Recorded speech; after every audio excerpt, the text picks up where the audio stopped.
Okay, hello, we're recording. Wow. Yeah, just like that. So we are recording this. It's going to go out as a stream, but it's not a live stream. But the plan is that you and I will be hanging out in the comment section. So this is the part where we say hello in the comment section Hi. somewhere. Hello, Wait, is audience. this going to be a video?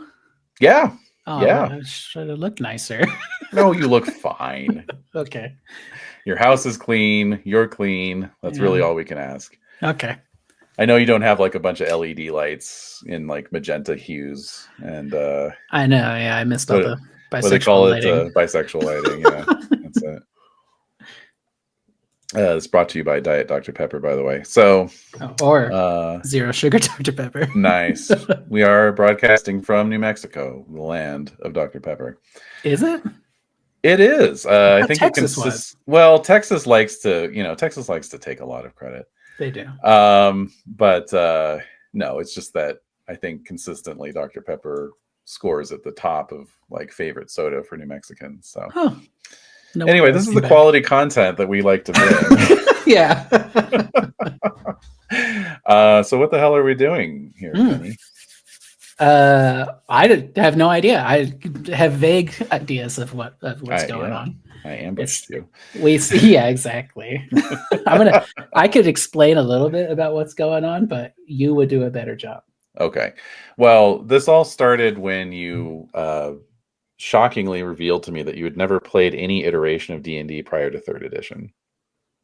Correct. And I was like, okay, we have to rectify that, because if you're going to call yourself an expert on gaming, you have to experience the foundational texts of our hobby at least That's once, true.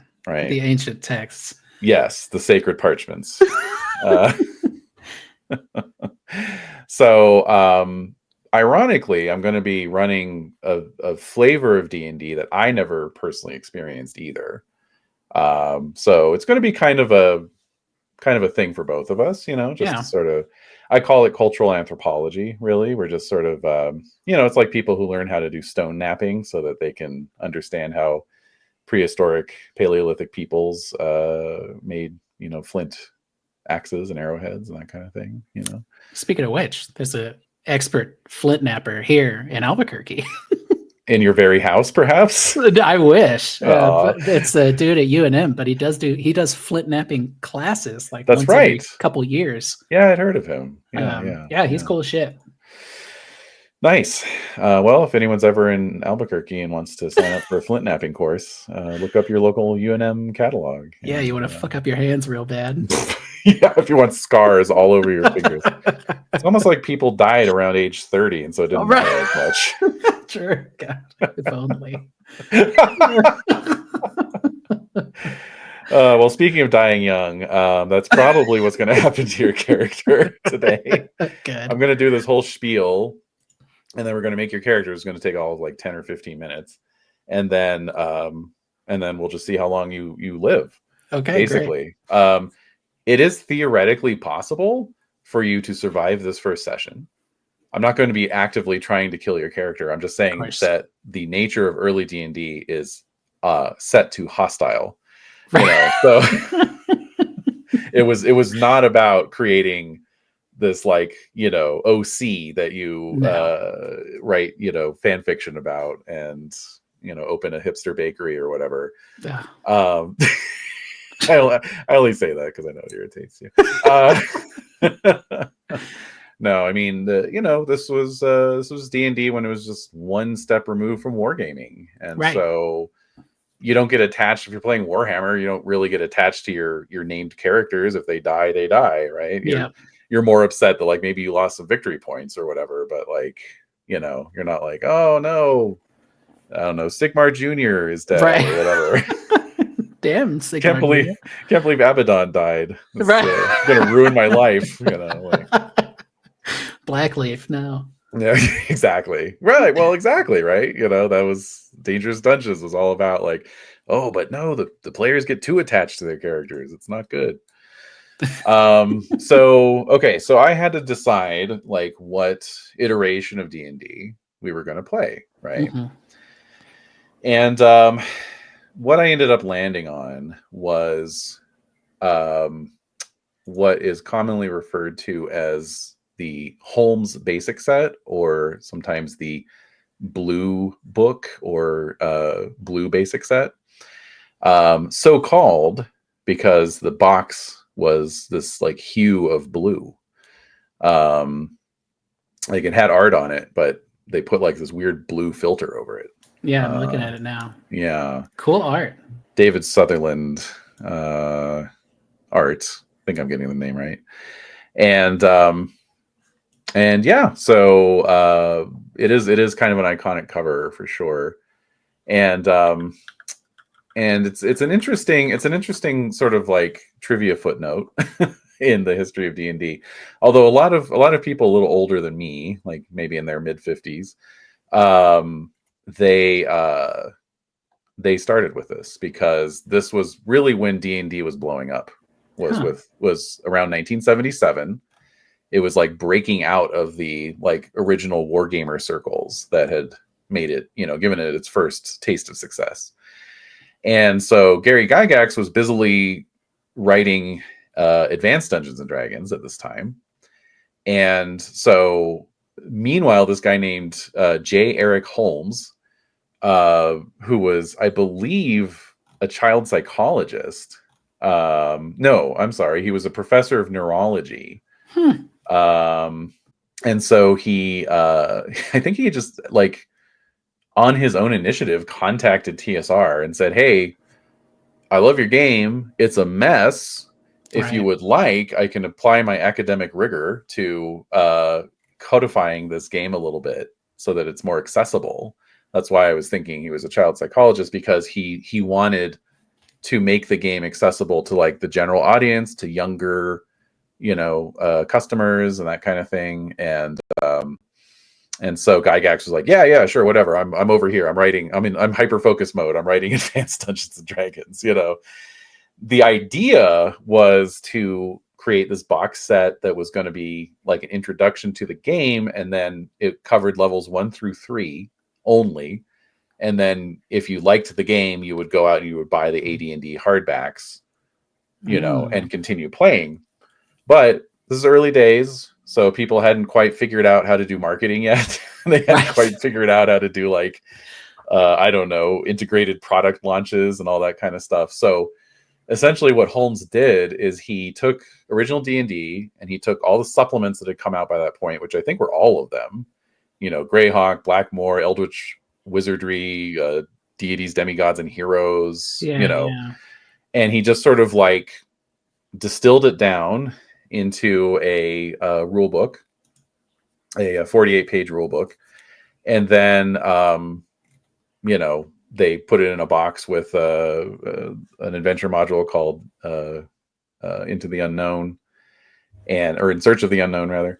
And I'm pretty sure I read that like for a while they actually had a dice shortage, so they had to like just ship the box with numbered chits that you would put into a bag and like pull out, because they didn't have polyhedral dice for a little while. But anyway, the game itself is full of all these idiosyncrasies, because essentially he took original D&D, and original D&D as published was not playable, right? Like it had these huge gaps in it. And so everyone was house ruling. Like everyone would make up their own version of OD&D, as we call it. And so this was just his version of OD&D. So it has these like weird idiosyncrasies, like the alignment system. There's lawful good, lawful, neutral, chaotic good, and chaotic evil. So there's only 5 alignments, right? And it's like this weird halfway point between just having lawful, neutral, and chaotic, and then the full like 9 alignment thread, right? It's here's a D&D trivia piece for you and the listeners. It's the only edition of D&D where you have to roll to hit with your magic missile. It doesn't just hit automatically, Wow. Also, I see here on Wikipedia that he is credited with creating the Wereshark, which I feel is a perhaps even greater legacy to leave behind. Could be. It could be. I mean, everybody knows what a Wereshark is. If they don't, they're going to find out. Yeah. So yeah, so 1977 was a very interesting year. So that's kind of where I'm setting our cultural anthropological expedition. I'm imagining a theoretical dungeon master in the year 1977, and he or she has picked up this boxed set, this Dungeons and Dragons basic set, and has has a really cool hobby store. So they've been able to grab some other stuff too, right? Now, TSR was putting out a lot of content that year. They did like dungeon geomorphs and overland geomorphs, and Right. obviously In Search of the Unknown. This whole idea of an adventure module was brand new, because they literally did not think that people would want published materials covering like game worlds and adventures. Because what's the point of that? That takes all the fun out of it, right? So insane to think about, isn't it? It took them by surprise. And so there were other third-party publishers who jumped in on it. There was a miniatures company called We Warriors. Cannot say without laughing. But they published an adventure module called Palace of the Vampire Queen, for example. Sick. Yeah, except that it's literally just like 7 levels of dungeon with like the room keys of like 3 goblins with 27 gold pieces, and like, and the map is like, it looks like the kind of maps I used to draw when I was like in middle school, where it's just lines on graph paper. There's no like wall thickness, Oh God. I know. There's a very loose kind of story hook, but yeah, it's mostly just go in and slay monsters. That's so fucking funny. Yeah. To just think about like how far role-playing has come in such a short time. Right.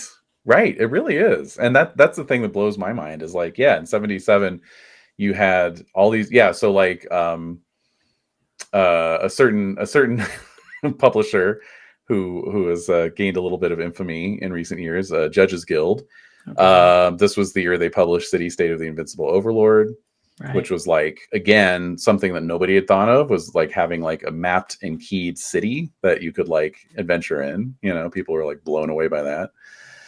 And yeah, just a lot of like third party support for like, here's some rules for how to do things that D&D doesn't cover. So like famously there was this like, and again, like, early days, very kind of like, I mean, this is, it's contemporaneous to punk rock, right? And it's kind of similar where you have a lot of people. I read something one time that most people who were playing D&D at this time had like their rule books were just photocopies, or even photocopies of photocopies of photocopies. Right. It was kind of like a zine culture where people would just trade, bootleg books, and they would produce their own materials and like send them out to mailing lists and stuff. So Steve Perrin, who went on to be one of the designers for RuneQuest, produced a like small pamphlet that came to be called the Perrin Conventions, which sounds very it says very like high level. I don't know. Yeah, very legalese. Very legalese, yes. Well, according to section 5, paragraph 6 of the Perrin Conventions. Yeah. It's like the Geneva Conventions, I guess. But yeah, I was gonna say, ironic coming from Geneva, Wisconsin. Right.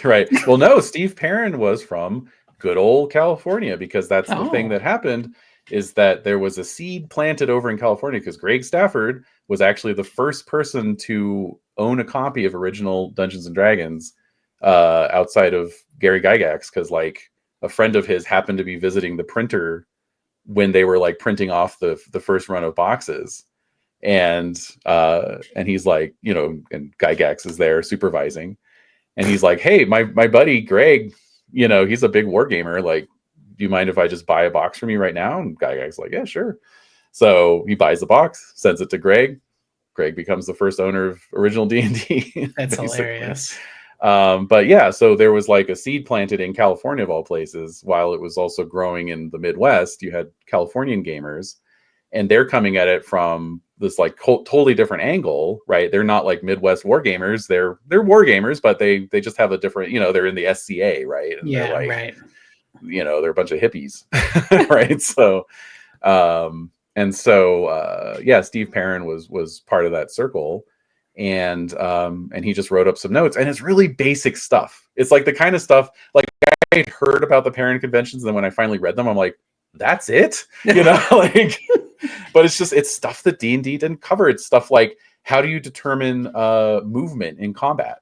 There are no rules for that in D&D. Right. How do you determine order of operations? Like, who, like, does a person with a bow get to shoot first, or how does that work? And just stuff like that. And people say it's sort of the bridge between D&D and RuneQuest, and you can kind of see it because like you go in dex order, except that if you have a long weapon, you can go first and that kind of stuff. And it's very like strike ranks, Yeah. Even Call of Cthulhu is kind of like that. Like if you have a dex order, right? Dex order, but if you have a gun, you get to dex plus 50. Dex plus 50, exactly. And it's the same way. So it's fascinating to think that like the combat system in 7th edition Call of Cthulhu, published 8 years ago, whatever, right, is genetically a direct descendant of the Perrin conventions from like 1975 or 76 or whatever it was. So cool. It's so cool. And so another guy who was very active in the Bay Area was this guy named Dave Hargrave. And he was so what people would do back then is they would take, it was a little bit like MMOs are now, where they'd have a character that they would then take around to different games, right? And they just be like, hey, can I play my 7th level enchanter or whatever? And the DM would look at it and be like, yeah, except I don't allow staff with a magi in my campaign. It's like, okay, fine, I won't use it, whatever. So Hargrave ran this like really legendary campaign, and his game world he called Arduin. And he was well known for being very creative, but also very volatile and kind of like a killer GM or DM, I guess. And in fact, in one of he ends up publishing a lot of his notes in what are called the Arduin Grimoires. And in one of the grimoires, he lays out, like, he's like, in the 3 years that I've been running my Arduin campaign, we've had 497 player character deaths. We have had, countless more maimed and wounded, because he devised these like infamous critical hit charts where it's like you could lose limbs and body parts and all this stuff. Perfect. But he's like, but we've also got 2 dukes, 5 counts, 18 barons. We've got someone who's, getting ready to marry a princess of the realm and become a king himself, which will be celebrated throughout all of Arduin. So he's basically just saying, like, look, I'm a tough guy. I'm a tough DM, but like, if you can survive the gauntlet of my dungeons, like, you will thrive. You'll be rewarded. Which is so funny thinking about that, because that's simultaneously the birth of like organized play, like what we would consider organized play today. Like, what's D&D's Adventure League, and then the Pathfinder Society, and also kind of proto West Marches. It's 100%. I mean, West Marches was a perfect example of like reinventing the wheel. Right. It was like lost technology. People had forgotten that we used to play that way, and it was like, hey, I've got this crazy idea. It's exactly And in fact, our game, so like the fact that you're just a single player character, right? When in 1977, it was not unheard of for DMs to run for like 20 people at once. Right, totally. Like Kevin Simbito was doing that in Detroit. That's how he built his reputation. Was he was another one of these like celebrity dungeon masters who like 20 people would turn out for his games. So funny. And so you might say like, well, what the hell? I'm just running one dude here, But I remember listening to a podcast many years ago where they interviewed one of the sort of like play testers, one of the original like party members in Gygax's home campaign, right? And he related this whole story about, and again, this is like MMOs where it's like, oh man, my 8th level character bit the dust. I got to start over again at 1st level, right? And then it's like you got to level up so that you can like compete with your other player characters, right? And like survive the dungeons that they're going into, right? And you don't just like die from like collateral damage or something, right. Like, it's like, oh, sorry about that splash zone. One stray fireball. Yeah, one stray fireball and you're out, So he had a magic user, which is what wizards were called back then. Yeah. And he went over to Gygax's house one evening, and he's like, "Hey, can I like do some delving into Castle Greyhawk?" And he's like, "Yeah, sure." So then he proceeds to talk about like how he spends the next like 30 minutes trying to decide which of the 2 spells his first level character knows, which of the 2 he's going to memorize, because you can only memorize one at a time. Yeah. And you can only cast it once, and then you're done, right? Yeah. So he had thanks, Jack Vance. Yeah, thanks, Vance. so he had charm and sleep. And back then, charm would work on anyone. It wasn't just like, you didn't have to learn like charm monsters and stuff. Right. Different one. So he finally saw, and he's like, well, sleep would be really good because like if I run into a bunch of like goblins or kobolds, I can just put them to sleep and run away. But it's only one time use. So he decides to go with charm. And he goes into some sub-level of Castle Greyhawk and like almost immediately runs into an ogre, And so he casts charm on the ogre, and the ogre blows its saving throw. So he has a charmed ogre now. Perfect. And then he was able to like do the rest of this sub-level and get out alive. I love that. Yeah. So it's going to be kind of like that, Yeah. Hopefully we can capture some of that magic, because like this is what that kind of story is what drew me to D&D in the first place, was the thought that like, no, you can't just sit at home and make a 10th level character. Yeah. You have to start at level 0 or level 1. Yeah. Yeah. And work your way to it, and you have to earn it. And like that kind of mentality of like, dude, like, hey man, like I everybody else is level 10. My dude bid it. Can you just help me go through a dungeon real quick? Mm-hmm. And it's like this like weird, like organic, it puts a realness to it. Yeah. I think, where it is like, no, I didn't like take the easy way out. I didn't just grab a 10th level character, from home. Mm-hmm. And all the you were getting XP. So it was like, I earned every fucking point of experience there. To get to this level. Like that's just like that's what makes, especially D&D or D&D type games, these experience point by violence. Well, I got something to say about that too, but finish. That's just, I think that's just to me that's just like the juice, and it saddens me to, we've gone on a great deal on Gatecrasher about modern role-playing games, specifically, I guess, trying to break people away from the shackles of Dungeons and Dragons.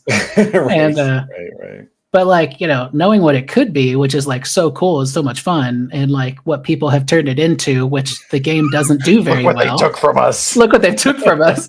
But it's like, it's like, go play another game that did it better. Right. Totally. And then when you want to do like a grindcore fucking, like Dungeon of Death, go back to Dungeons and Dragons. Absolutely, yeah. Well, and that's the thing, is that also in this era of D&D, it's an interesting case of like a designer's intent versus how people play the game, and then how that shapes later editions of the game. Because basically, if you look at experience point rewards in OD&D, the worst risk to reward factor is fighting. Right. You get XP for getting gold. Yeah. That's what you're in it for. It's not to get into combat. So if you can like, it's like Bilbo, right? If you can sneak into the dragon's horde and grab the Arkenstone, and get out in one piece. I mean, Bilbo leveled up that day, like, at least once. At least once. Yeah. Yeah. But combat's fun, right? Like combat is visceral, it's exciting, it's like, especially back then, because like you had, like you're talking about like earning your way up in levels, and it's like, hit points were a thing, hit point inflation was a thing for sure. They didn't have like scaling combat or challenge ratings or whatever, but all at the same time they had save or die poisons and spells and attacks. Doesn't matter if you're 10th level, you blow your poison save, you're dead. Doesn't matter how many hit points you have. They had fucking brutal. It's so brutal. They had level draining undead. Dude, you're 10th level. Now you're 8th level. Now you're Yep. 6th level. Now you're 4th. You know, it's just like, oh, Yeah. you know, like, Yeah, and it's like, and everything gets fucking worse. yeah, I It really turns into feel this like that's total where spiral. D&D lost its way, was when level draining got taken out. I agree. Because that's a great example of how game mechanics create in-world behaviors that make sense, like characters being like quaking in their boots when they see a specter or a vampire, right? And they're just like, oh god, you know, like, you know, I'll point out, I think it was Shadow Dragons in 3.5 and 3.5, they had level drain breath. Nice. Yeah, that's right. And it's like, dude, that's you horrible. get hit. Yeah, you get hit with an area of effect breath weapon. And it wasn't as brutal then, but they did a good job, I think, doing level drain on the fly, which was like, you lost, I think it was like 1d4 to each characteristic. Yes, right. It was so you didn't necessarily like robbing you of your vitality or whatever. Yeah, exactly. And it's not like, oh, I have to recalculate what it means to be level, you know, go from 8 to 7 to 6. I'm just like losing all my fucking characteristics until I'm dead. Well, speaking of characteristics, so there's going to be a lot of things that you and I both are going to have to like kind of unlearn. Like we're going to need to clear our heads. Easy. You know, yeah, exactly. Blank your mind. I'm already there. But yeah, there's a lot of just interesting things about this era of D&D and like how it, I mean, role-playing games in general, but you know, it was D&D, Tunnels and Trolls, and right. I think Traveler came out this year. Like there weren't a lot of games out. So when I say, normally I hate when people say D&D as a stand-in for all role-playing games, but in this case, I'm saying D&D as a stand-in for all role-playing games. But anyway, like, so there's things like your ability scores don't actually do anything. Right. Like weirdly, strength does nothing. It doesn't give you a damage bonus. It doesn't give you a to hit bonus. You get a to hit bonus from a high dex. And I think you might get a hit point bonus from Constitution. We'll find out when we're making your character. There's like literally like 2 attributes that do anything as far as generating bonuses. You know, so funny. And attribute checks were a thing that had to be invented. Right. So the pairing conventions were an early example of that, where you make a dexterity check if you're tied on your dexterity order. And even then, he's like, roll a percentile against your dex times 5. Like it wasn't like, you know, roll a d20 or whatever. All right. Yeah, exactly. Why would you do that? Right. So I found in Dragon Magazine #1 the most outrageous system for doing attribute tests. So we're going to use that if we have to. It involves, I think, nothing less than 3 separate dice rolls. Perfect. Let's see here. Rolling dice to roll more dice. It literally is that. Let's see. Okay, yeah, you have to roll a percentile, and then you have to roll a polyhedral that's generated from your percentile roll, and then you have to multiply that by your attribute, and then that creates your percentage chance of making the roll or not. Incredible. It's incredible. I can't wait to try it. So somebody thought about that and they were like, this is a great idea. Incredibly logical. Yeah, I can't imagine why this didn't take off. This isn't set the game design world on fire. Right. Hey, maybe we'll love it. Who knows? Maybe we will. I mean, I already love it. You know, exactly. So our imaginary dungeon master owns the Holmes Basic set, Arduin Grimoire Volume 1, which was the only volume that it was out in 77, has a copy of the pairing conventions, has 2 copies of Dragon Magazine, issue 1 and issue 3. You'll find out why issue 3 in a moment. Okay. And owns Outdoor Adventure or Outdoor Survival, which is the other piece. In original D&D, they're like, just make a campaign map by buying the Outdoor Survival game from Avalon Hill and using that board as your campaign map. Which is so fucking, again, wild. Wild. Absolutely wild. I actually own Outdoor Survival, but since we're at a computer, I have a very nice digital version of it that somebody did to actually make it look like a D&D map. So they turned all the symbols that, like, the book basically says treat a deer symbol as a town and treat a first aid station as a castle or whatever. So it's been converted. Have I done too much prep for this? Almost certainly. Almost certainly.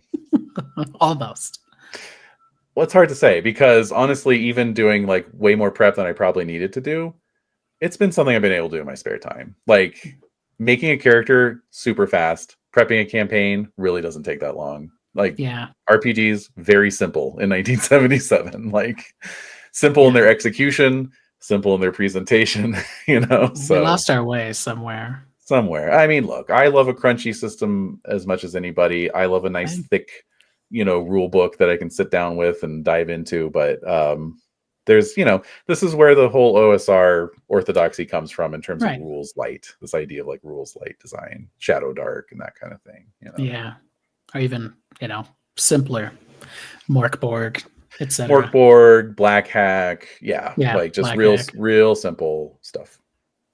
So the actual rule set we're going to be using, speaking of the OSR, is a retro clone of the Holmes basic set called Blueholme.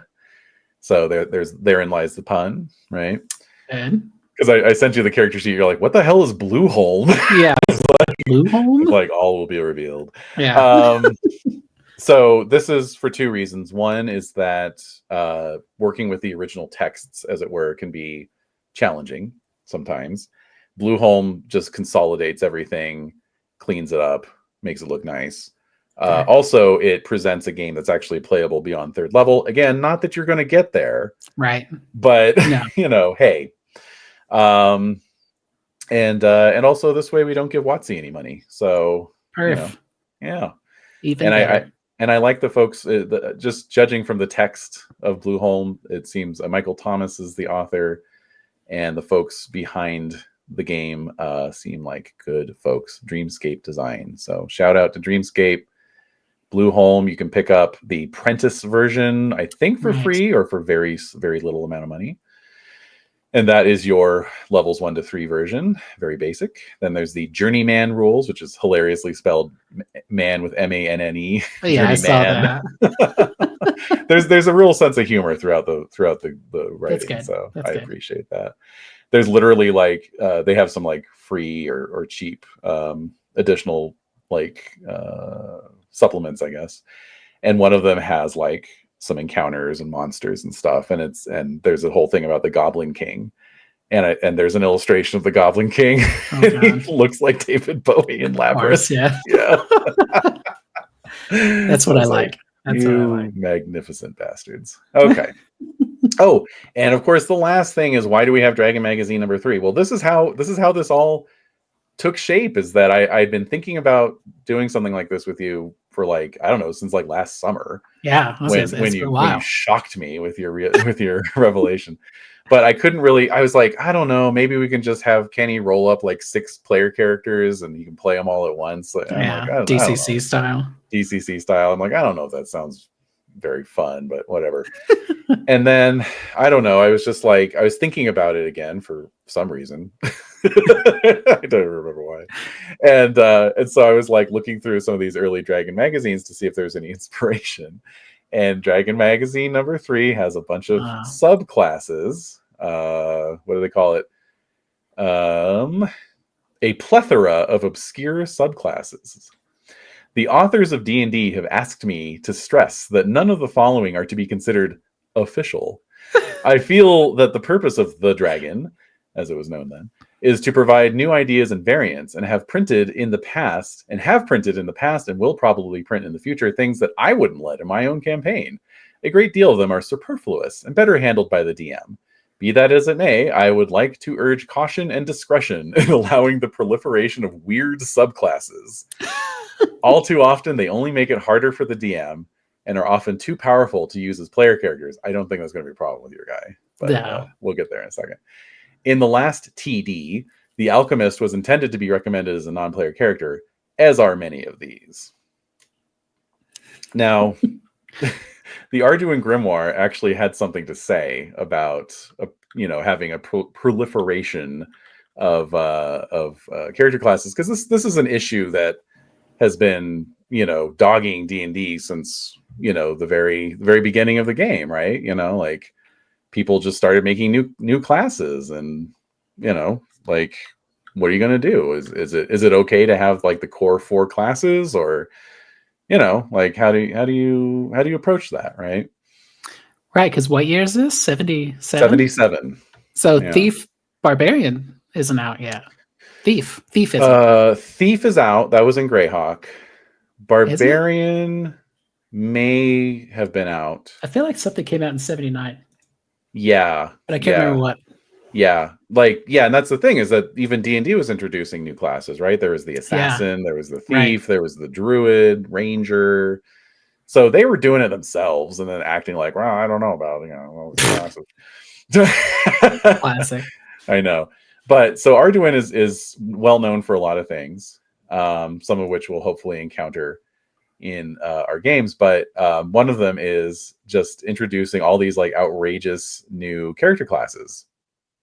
So let's see here. Just looking for the master list here of character classes. I think here in volume 1 specifically, well, there was a witch hunter class, I have to tell you.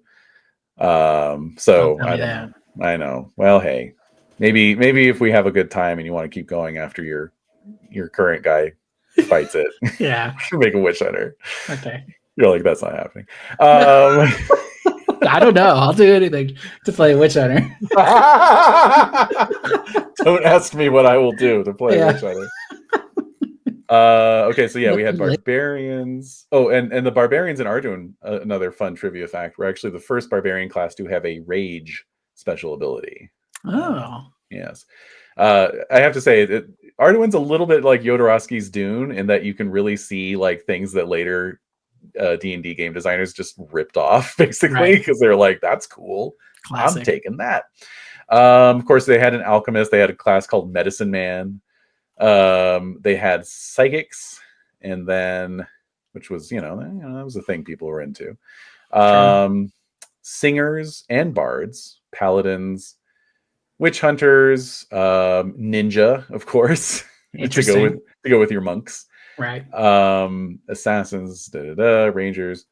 And then they had merchants, but they also had rune weavers, excuse me. Rune weavers. Yeah, the original human magic users, learning their craft from the reptilian races of old. Mm-hmm. Oh, I like that. Yeah.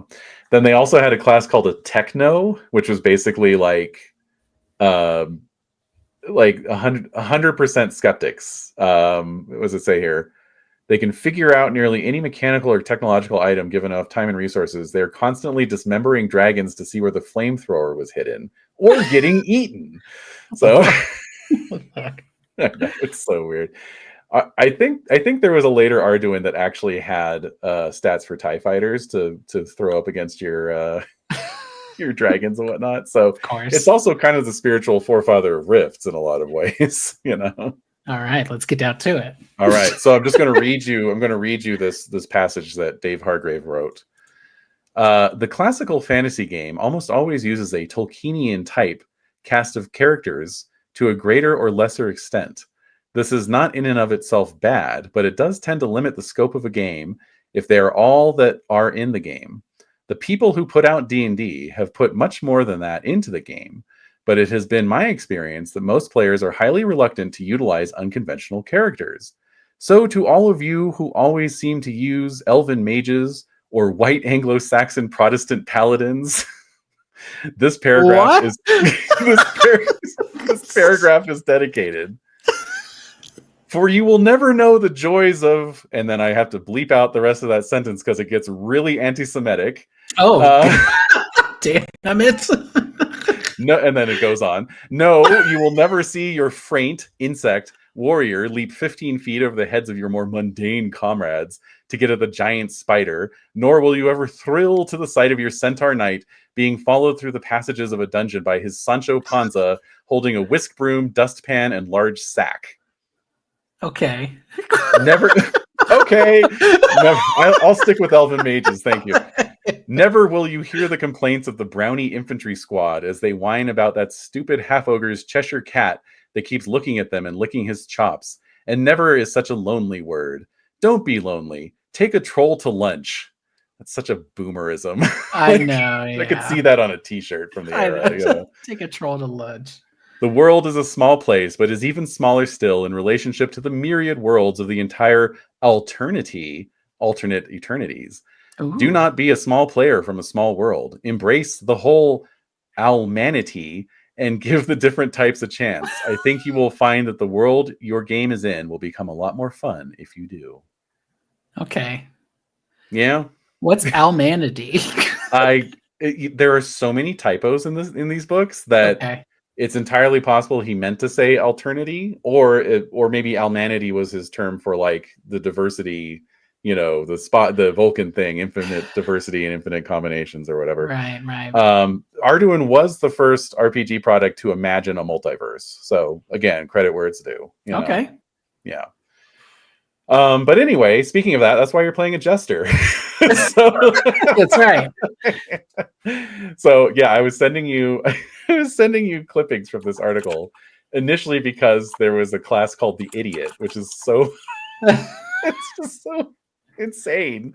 It's basically like playing Jerry Lewis. You have to roll every 100 feet to see if your idiot trips and falls, dropping everything he's carrying. For each fall, there is a 2 out of 6 chance that the idiot will get a bloody nose, and a 1 out of 10 chance he'll break an arm. Which we're 100% rolling every time. Mm-hmm. Well, fortunately, you're not playing an idiot, but like, yeah, idiots are their only ability is confusing monsters, which is the only reason you would take them along on a dungeon. Right. Because the idiot is so the jester. The jester, yes. But I don't start out as a jester, do I? You do. Now, you can multi-class as a jester thief if you want to. Oh. Yes. That's kind of cool. That is cool. So if that is an option. As it says here, jesters are amusing little fellows who attempt to defeat their enemies by making them laugh, usually. It is a difficult and specialized category to qualify for. So, oh God. I know.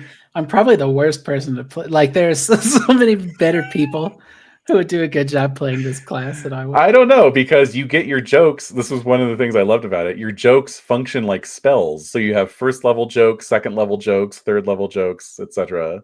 That's hilarious. And I'm out of jokes. I'm out of jokes. Just get fucking killed. Yeah, I'm out of jokes.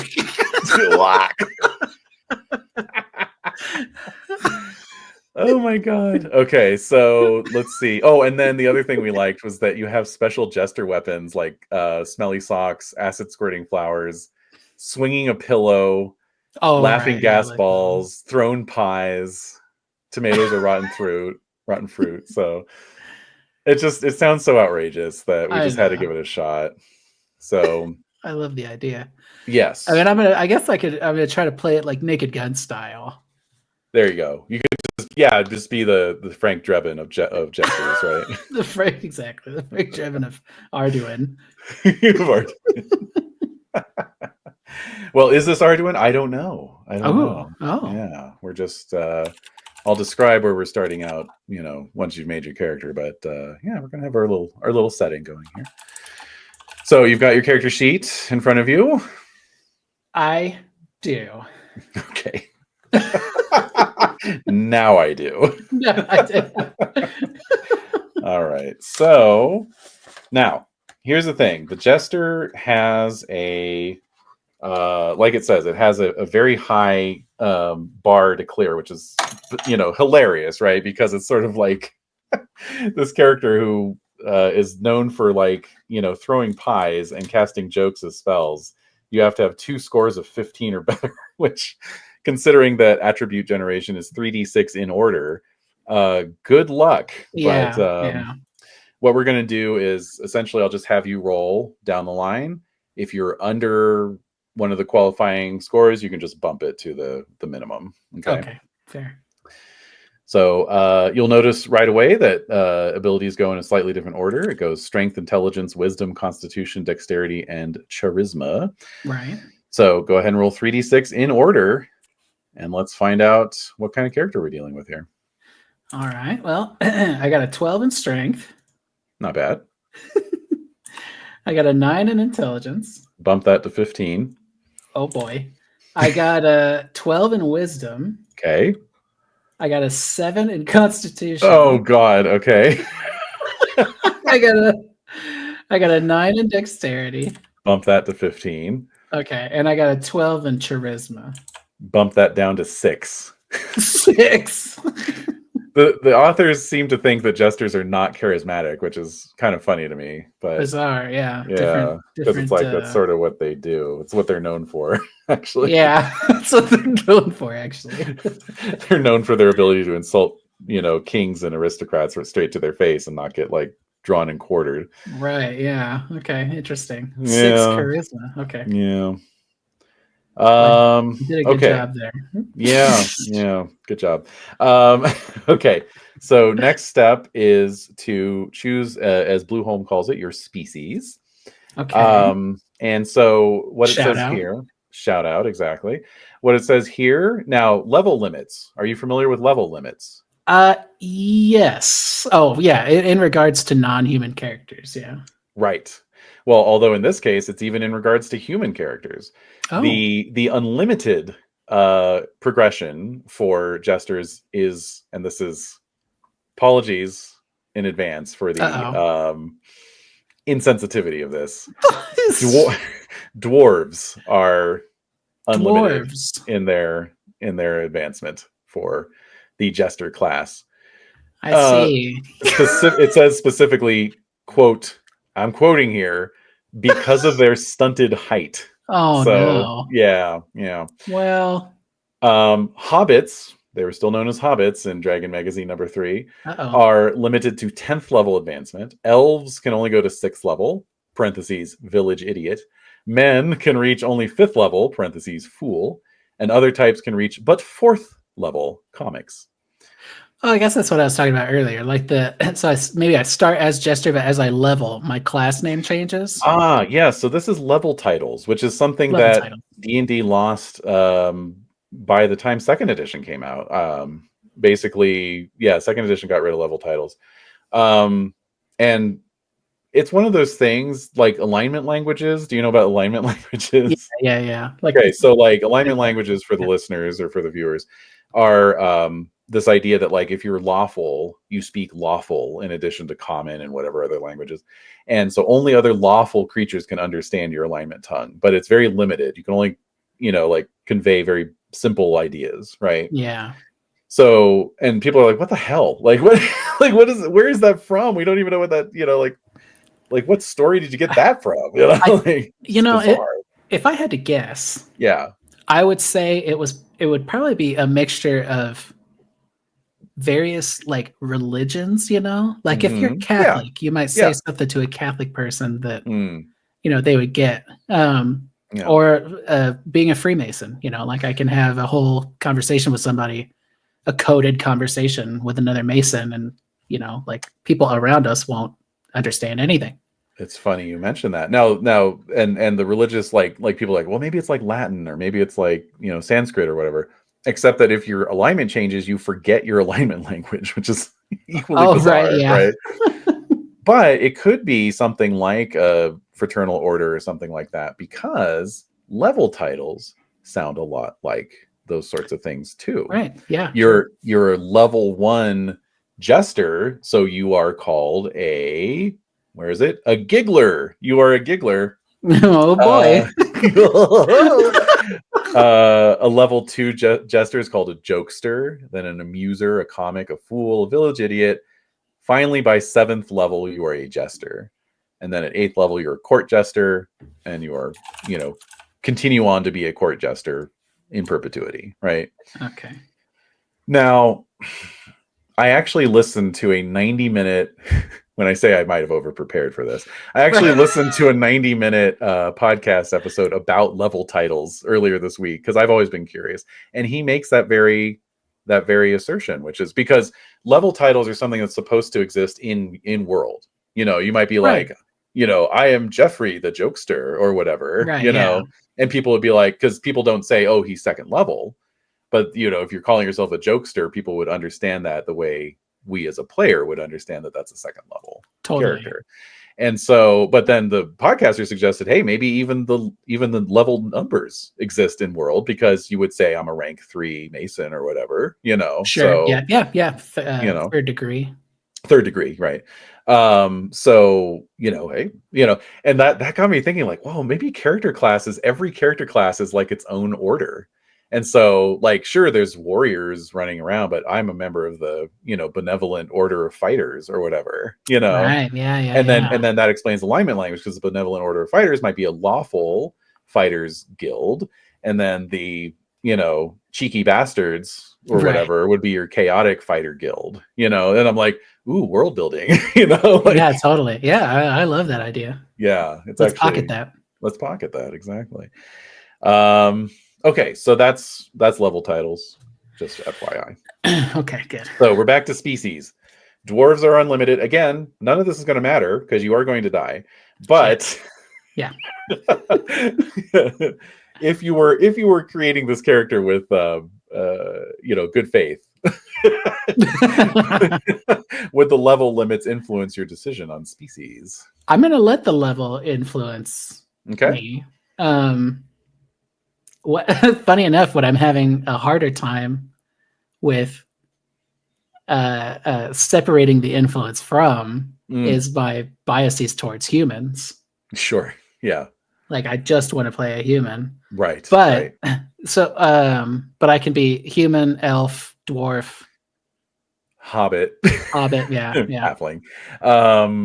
Well, actually, in Blueholme, it specifically says your referee may determine which classes are available and which may grant certain species abilities, blah blah blah. But it says just about any being, and I don't know if this is in the Holmes basic set or not. Probably is.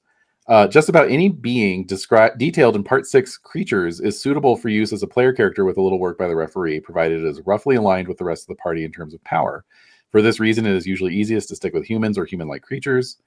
The referee usually only needs to determine which classes are available to a species. So it basically says any of the creatures from Chapter 6 creatures, hey, I want to play a vampire jester or whatever, like. And it would just be up to the DM to be like, okay, let's figure out how that works mechanically. Because, I mean, famously, I think in OD&D, Gygax says, like, if you want to play a hatchling dragon, work with your dungeon master. Figure out how to play a hatchling dragon, Yeah. But I think to make my life... Well, we were screwed from the beginning. I think make my life easier, let's just stick with the core. Yeah, I agree. The core 5. Or well... I'm going to go dwarf. Cool. Now, the other reason that works is because in the setting that I'll be using, dwarves actually figure prominently in the history of the region. So, excellent. Yeah, so it would make a lot of sense, even narratively, because we're that breed of 1977 gamer who cares about the narrative and who cares about the setting. How dare us? I know. So you're going to go with dwarf. I'm a dwarf giggler. You're a dwarven giggler. It's not far off from real life. Let's be real. True. All right. So, all right. So again, attribute bonuses. Never heard of her. Who's she? Who is she? They don't exist. What you get, and you can put this in your notes section, I suppose, is the classic detect new construction, slanting passages, traps, shifting walls, and the like on a roll of 1 to 2 on a d6. Okay, say that again. Basically, because you're a dwarf, you can detect anything construction related. So is the floor slanting downwards. This was a favorite trick of old school DMs, was to transport you down to lower levels without your knowledge or consent. And of course, lower levels have tougher monsters on them.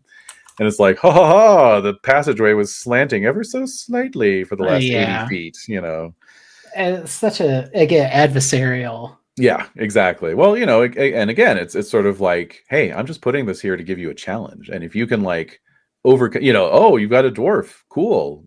Good for you. You detected the slanting passage. Good. It wasn't like, oh God. Well, I mean, I'm sure some were, but that wasn't the intention. Exactly. Yeah. Anyway, 1 to 2 on a d6. Blah blah blah. You gain a +2 bonus to all saves. That's your mechanical advantage. Damn. Yeah, not bad. Okay. So, let's see, what else? Prime requisites.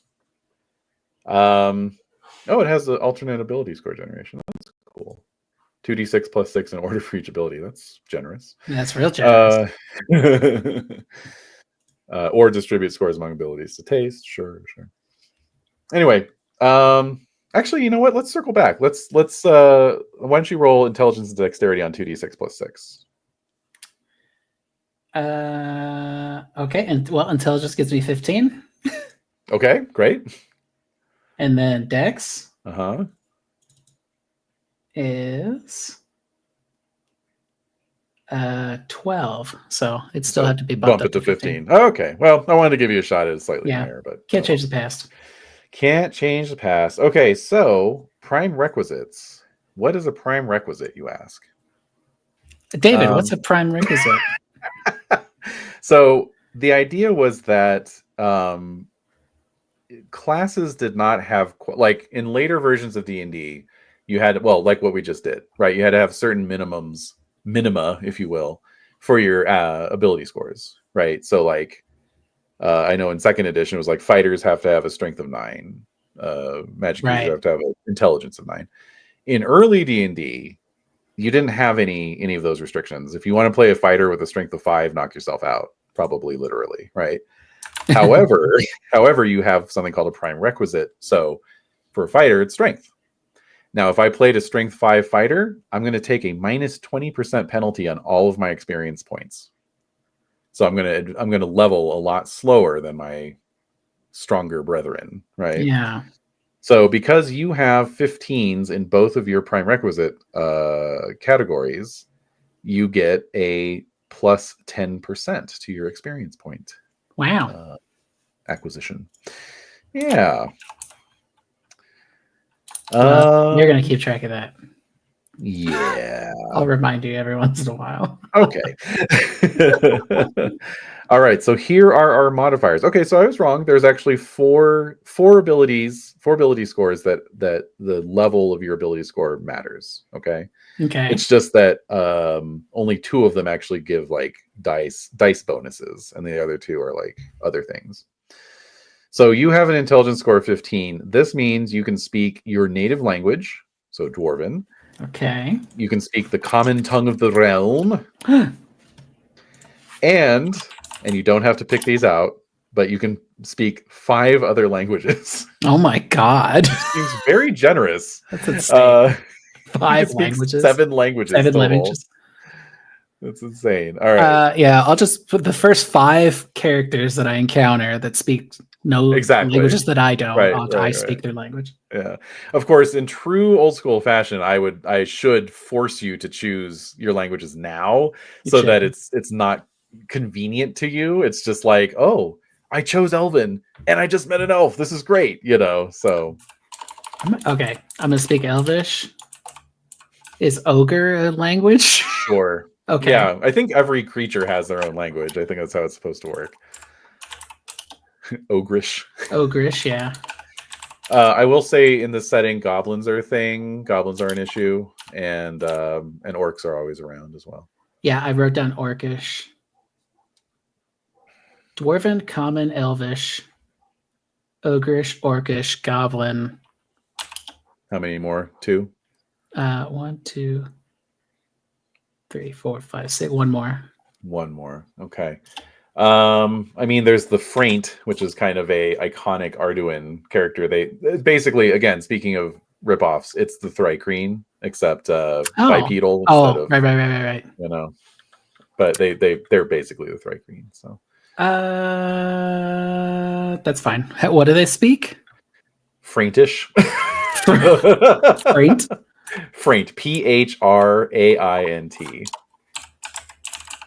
Fraintish. Got it. Fraintish. Okay. Okay. Like all right. Just gonna scoff. So your con score is pretty bad, right? My con score is pretty bad. It's 7. Oh, 1 away from having a -1 HP modifier. So ooh, that would have been nice. that would have been, especially since you're rolling your HP to start. I know. So It's probably what, a D6? D4. A D4. Yes. I have 3 HP. Your 1 HP most likely. Your dex is a 15, so that's going to give you a +1 to hit with missile weapons. Okay.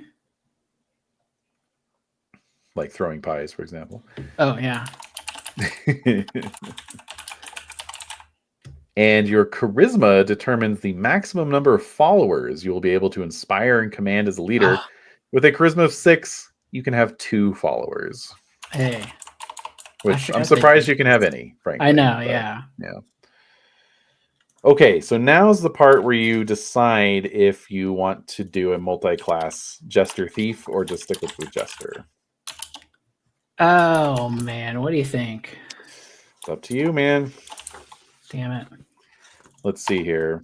Combination classes. With the agreement of the referee, it is possible for a character to have the abilities of more than one class. Okay, so all alignment restrictions apply. So yeah, you have to be either neutral or chaotic to be a Jester, which is hilarious. And then I think thieves are similar. They either have to be neutral or they're neutral or chaotic. I think it said 2 different things in 2 different places.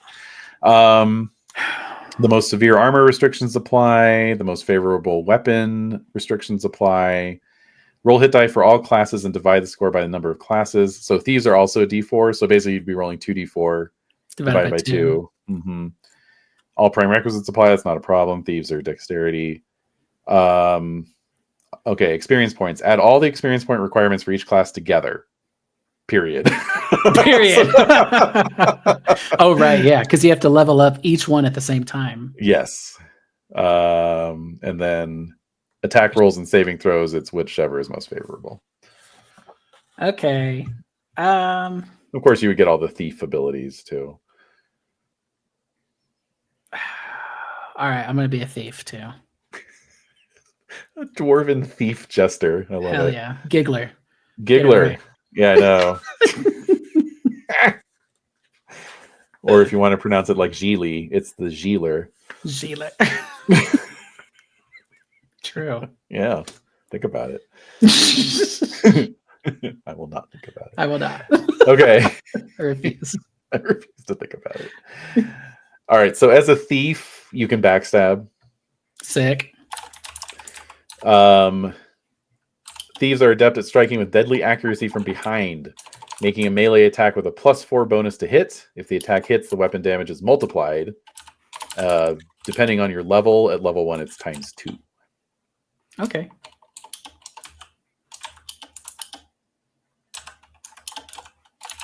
All right. And then you get a bunch of thief skills. How do you want to handle this? I can have it in front of me, or you can write everything down. Depends on what you want to do. Is it a bunch of thief skills? And 2, 4, 6, 8, 10 total. Oy. Okay, yeah, keep them. But right. Read them off for me. Just so you know, right? So you can climb smooth surfaces. Sweet. And that's a good chance, 80%. Hear noise, 35%. Hide in shadow, 10%. Move silently, 20.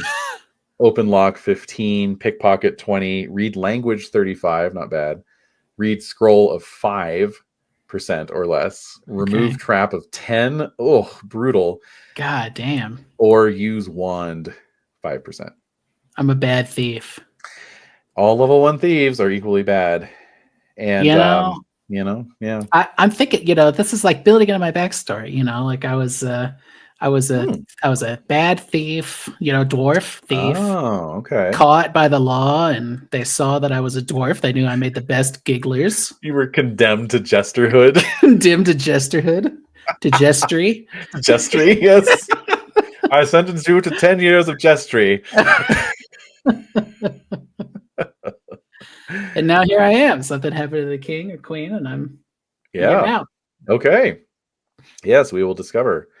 Okay, so we've made a note of any special traits. So now we're going to turn to the Arduin Grimoire, which, by the way, was titled Volume 1. So he knew all along that he was going to be doing more than one. In fact, originally, Chaosium was going to publish Arduin as their first role-playing game. Wow. And Hargrave turned over his manuscript notes to Greg Stafford, and they were just a big pile of, semi-coherent notes. And Greg's like, no, I'm not publishing this. Like, what do you...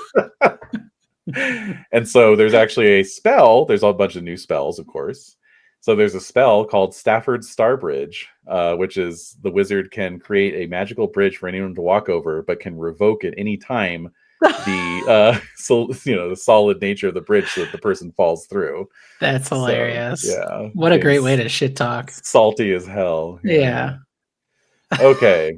Anyway, so we're over in Arduin here, and we are going to roll on a special abilities chart. So different class types have these D100 charts they can roll on to give themselves a little something extra. Okay. All right. So go ahead and roll a percentile die for me. How about a 15? Perfect. You are circus trained. Oh. So you get a +3 to dexterity, my friend. No way. Yeah. And plus 25% to your climbing ability. So you can now climb sheer surfaces at a 105% proficiency. Hell yeah. Hell yeah. The power. The power to climb everything. Now, you'll be saddened to hear that an 18 dexterity is exactly the same as a 15 dexterity from a bonus standpoint. So, but when we do those attribute tests, hey. That's right. I've got another 15%. That's right. So there you go. Interestingly, if you rolled a 0-0 on this one, you'd get sired by a vampire father and normal female. You now have the ability to withstand all undead life drains and paralysis. And in fact, they will normally take you for one of their own and leave you alone. No way. Yeah. So you get to play a Dhampir, basically. It's pretty cool. Dhampir dwarf giggler. That would have been something. My nightmare. Yes, very Lynchian, actually. Yeah. All right. Okay. And then let's see. We're almost done here. Like I said, it doesn't take very long. It's only taking as long as it is because we're just talking through everything.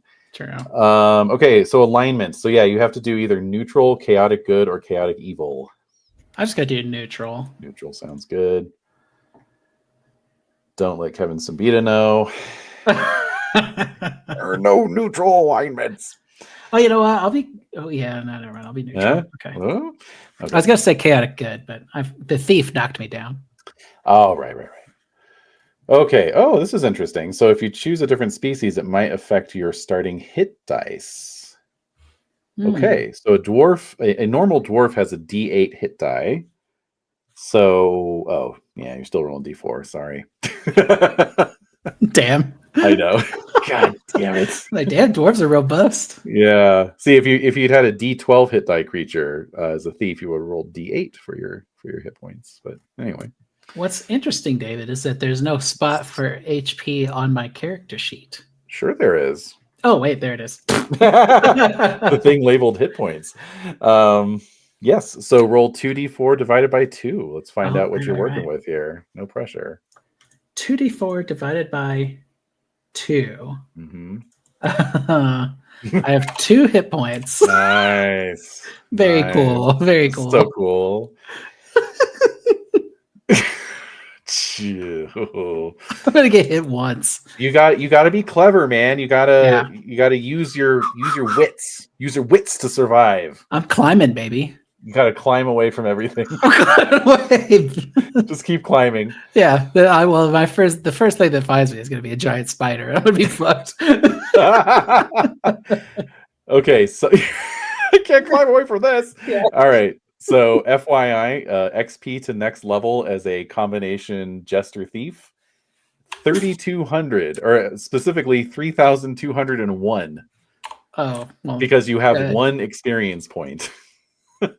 What? I have 1 experience. You have point? 1 experience point. So you have to earn another 3,200. Wait, so they don't just give me the one? They have to make everything one. Yeah, one extra. Yeah, exactly. Yeah. Just start me at 0 XP. Just start at 0. I know, right? Well, that doesn't make any sense. Clearly, you have some level of experience. Yeah, 1 out of 3,200. Like an angry teenager. But let's see with that XP bonus though. Let's go. What that plus XP 10%. bonus do? Is it 10 or 20? I think it was 10. I'll take 20. Yeah.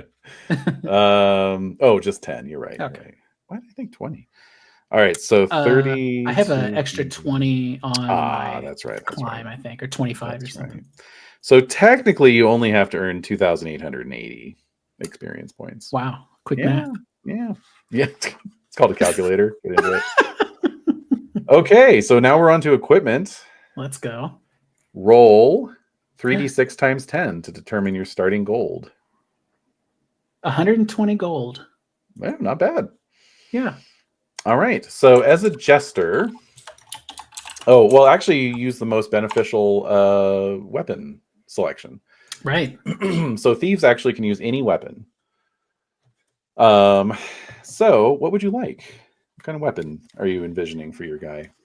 I think I need your little guy. I need like a crossbow or something. Ooh, yeah, good call. Good call. Especially since you get a bonus on missile attacks, right? Get a bonus on missile attacks. Can I make it a crossbow that throws pies? You know? Yeah, but they'd have to be like little Debbie pies, you know? They'd have to be like, that's fine. Cupcake thrower. Yeah, cupcake thrower, yeah. It's my bolt thrower cover band. It's your K-pop bolt thrower cover band. Exactly. All right, so yeah, I need some kind of I need a crossbow because I'm a dwarf, so I'm industrial. I'm bringing that baggage, and I can hide in the dark a little bit, 10%. Yeah. Of course, see, now that's the thing is like as the dungeon master, I could say, oh, well, it's very dark in this room, so I'm going to give you a plus 30 or whatever, totally. Like that's just your base chance, and then it's up to me to And I might find like a high ledge. I can climb the ledge and shoot my crossbow down from there. Sure, just go full assassin. I'm going to lay out all these excellent plans, and then something's going to hit me and do 2 damage, and I'm dead. Just explode. Yeah. Explode like a pillow that I've just thrown at somebody. Just a poof of feathers. Oh Lord! All right, so do you want a light or heavy crossbow? What's the difference? It's just damage. So that's the hilarious thing, actually, and this is another reason we're using the Arduin Grimoire, which is how I'm pronouncing it every single time. Thank you very much. Consistency. Much like in OD&D, the Holmes basic set has every weapon doing D6 damage. Right. Okay. But in Arduin, Mr. Hargrave very helpfully presents some alternate weapon damages. So let me just consult my chart here. Also, yes. David, yes. Dungeon Master. Yes, that's right. Thank you.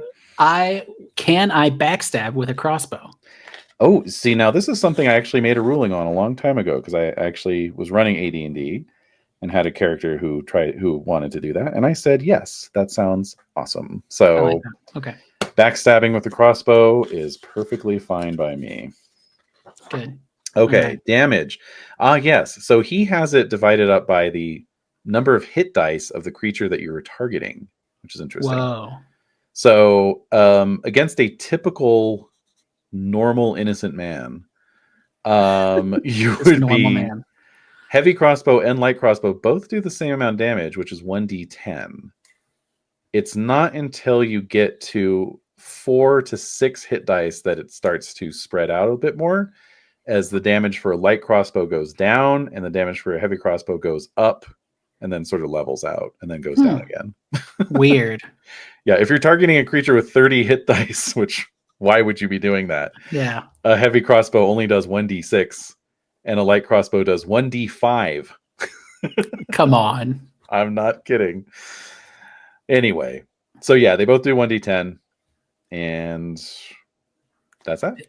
Do I, I'm trying to not to bring baggage over, but I don't want to get gotcha'd. So is it like, is there a reload speed? Ooh, great question. Range, is that a thing? Right. Is a light crossbow one-handed and a heavy crossbow two-handed? See, and these are things that may not even be defined in the rules here. Yeah. But that I would rule on, right? So obviously I would say yes to the one-handed versus two-handed. Okay. As far as range goes, I think there's range stats in the Arduin book in the stats there, if they're not in here. Reload time is a great question. Okay, missile ranges. Right, here we go. Heavy crossbow does have a longer range. Okay. So you got that. And then, yes, weapon speed. A light weapon is 2 attacks per round. A heavy weapon is 1 every 2 rounds. So 1 every 2 rounds. Yes. Holy shit. Yeah, it's going to be the type of crossbow that has a crank on it, Right, yeah. Can I wield 2 light crossbows at the same time? There are actually rules for dual wielding, and the answer is no, because you don't have, the answer is no. You don't have high enough stats for it. So okay, fair. You need a high dex and strength. So okay, well, all right. Yeah. Well, my strength is 12, David. Okay, I'll double check because your dex is 18. For God's sake. My dex is 18. Okay. Strength is 12. All right. I'm going light crossbow regardless, but if I can 2 every 1. I mean, come on. If I can gun kata 2 light crossbows. I mean, that would only work for like 1 round, and then you'd have to like reload them. But I'd get 4 shots off in 1 round. It's true.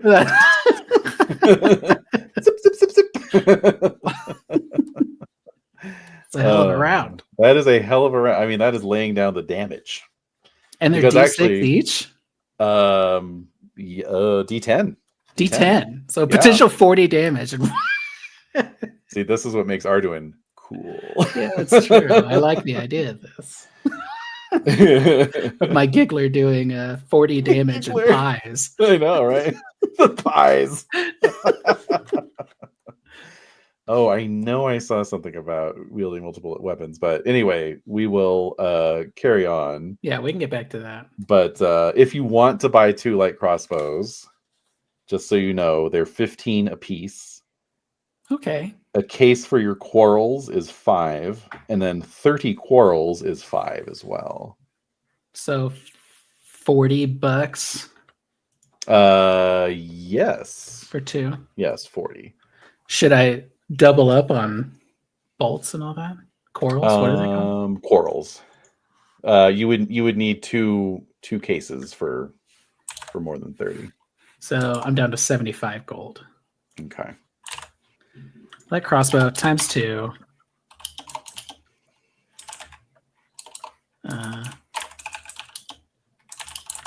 Okay. Okay.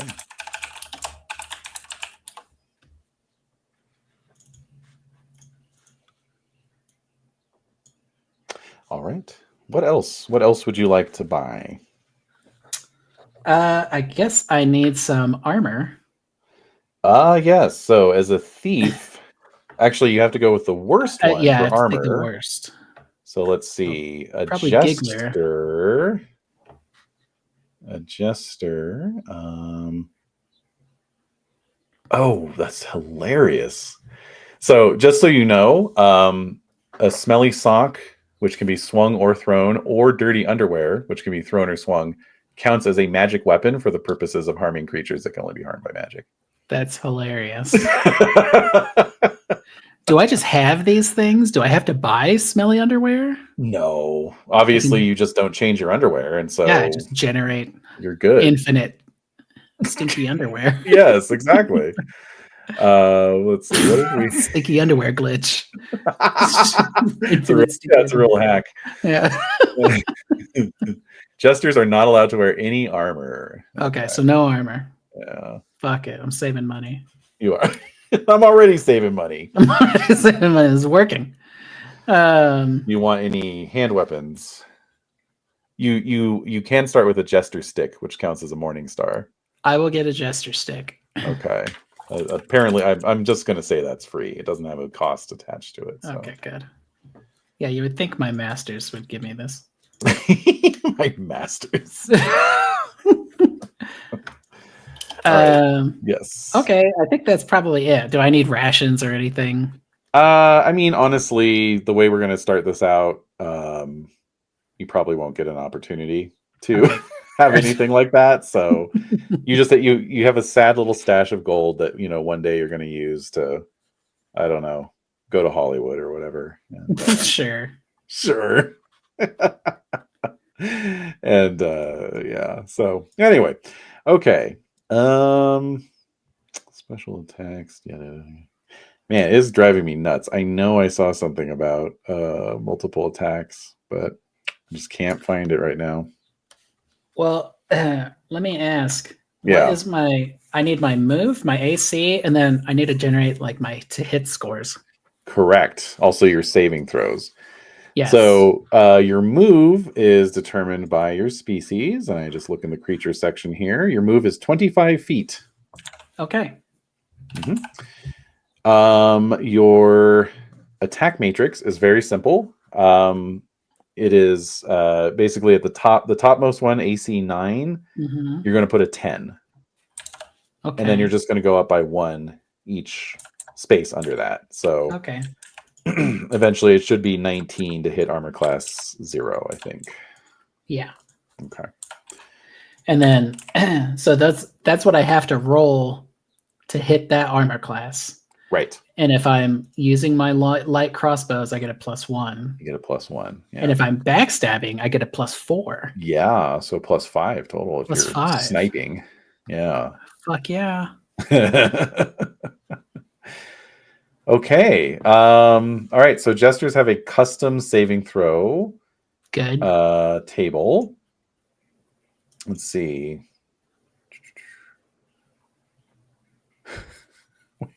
Intelligence is what the jesters are dealing with when they battle the defender. What a strange phraseology that is. So a new saving throw chart is needed for combat with them. Oh, so this is like a save versus your jokes. I see. Oh, right.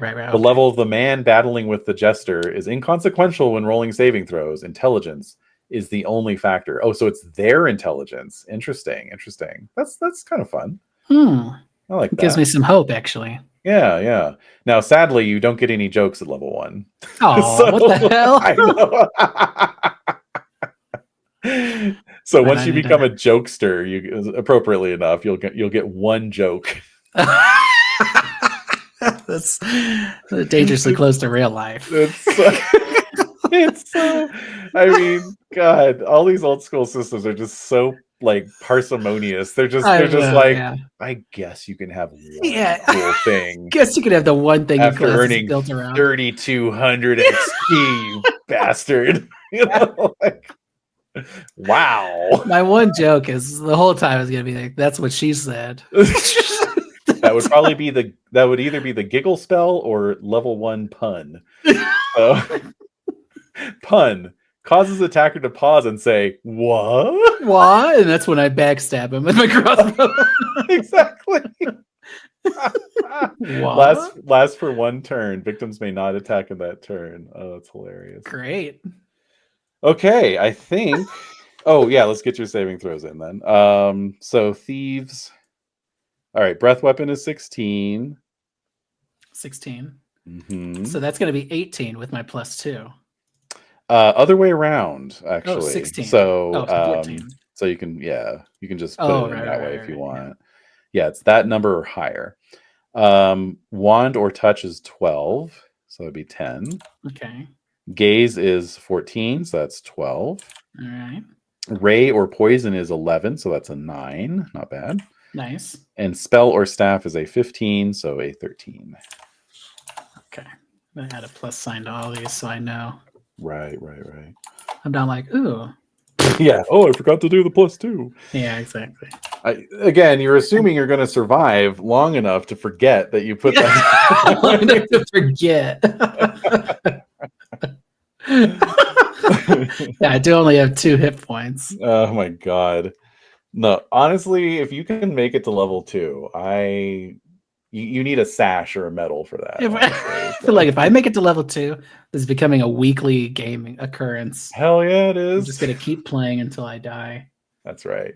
Well, that's the idea. We are going to do that. So Yeah, I'm not giving you very high odds of making it out of this first session. So, anyways, the ideal role-playing session, honestly. Really, pretty much. Are you ready to jump in? Holy shit! Yeah. Okay. How does music work? Are we putting music on? I don't know, because I don't want to get like shadow banned or something, Yeah, so by all means, put on a track, in the background for yourself, and maybe I'll throw something in for the live stream. I don't know. All right. Yeah. Okay. So I'm using something that was put out by what are they called? Dreamscape Design. It's called the Blueholme brochure. And it's pretty cool. It's a nice little sort of prefab setting. I figure that this is just our stand-in for our theoretical dungeon master. In 1977. This is the setting that they have worked up. Okay. Oh, hey, what's my armor class? Oh, right. So your armor class is a 9. Okay, great. Because dexterity does not give you any bonuses to your armor class. Well, why would it? Why would it? Although, actually, let me just double check on that, because I know dwarves have their own armor class, and it says like, consult the creatures chapter, blah blah blah. Let's see here. What do dwarves have? What do dwarves get? AC 9. Never mind. Sorry to get your hopes up. Okay, well, that wasn't the first time, so. See, the joke's on you. Right. Anyway. Hey! All right, so, and what's your name? Oh, Dank Brief.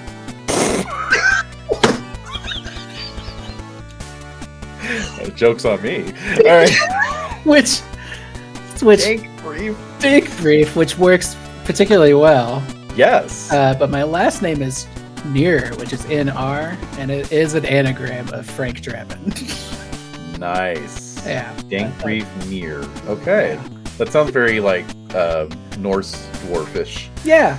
It works all around. Like something from the sagas. You got to go meet this dwarf named Near. Yeah. So I'm excited to enter combat, get shot in the head, and die immediately.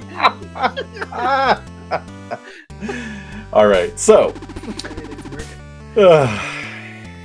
we open our scene in the shall we say crumbling city of Blueholme. You like that? You like how the name of the game is also the name of the city? Hey, Palladium, right? Palladium, the world of Palladium. No, Blueholme is an island city situated in the middle of the Crystal Mist River, which itself flows between the terminal points of two mighty mountain ranges, the Blue Mountains and the Misty Peaks. Okay. Blueholme is a city-state. It is, an entity unto itself. It earned its wealth and prosperity by being situated at a natural trading hub between the elven domain of Treetop to the east and the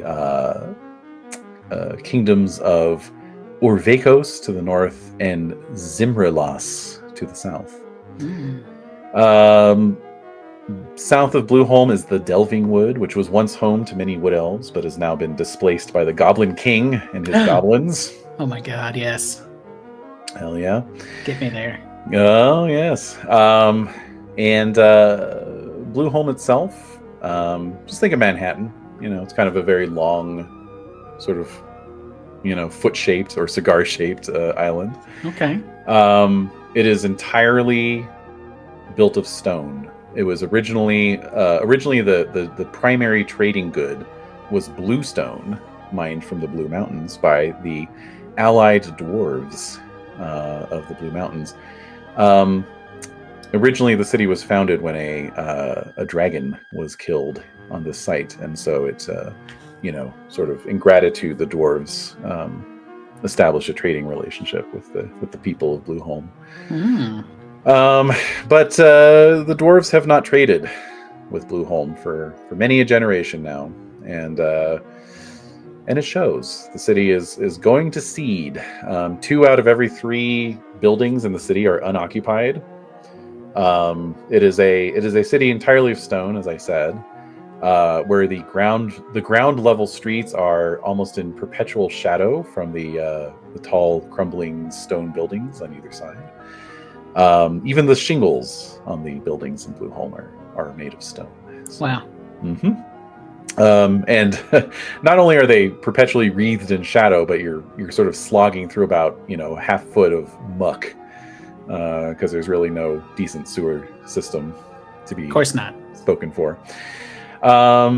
There is, I'm just going to tell you right now, there is a city encounters table, and chamber pots are in play. So I was going to say, yeah. Just so you know, in accordance with the ancient treaties. Yeah.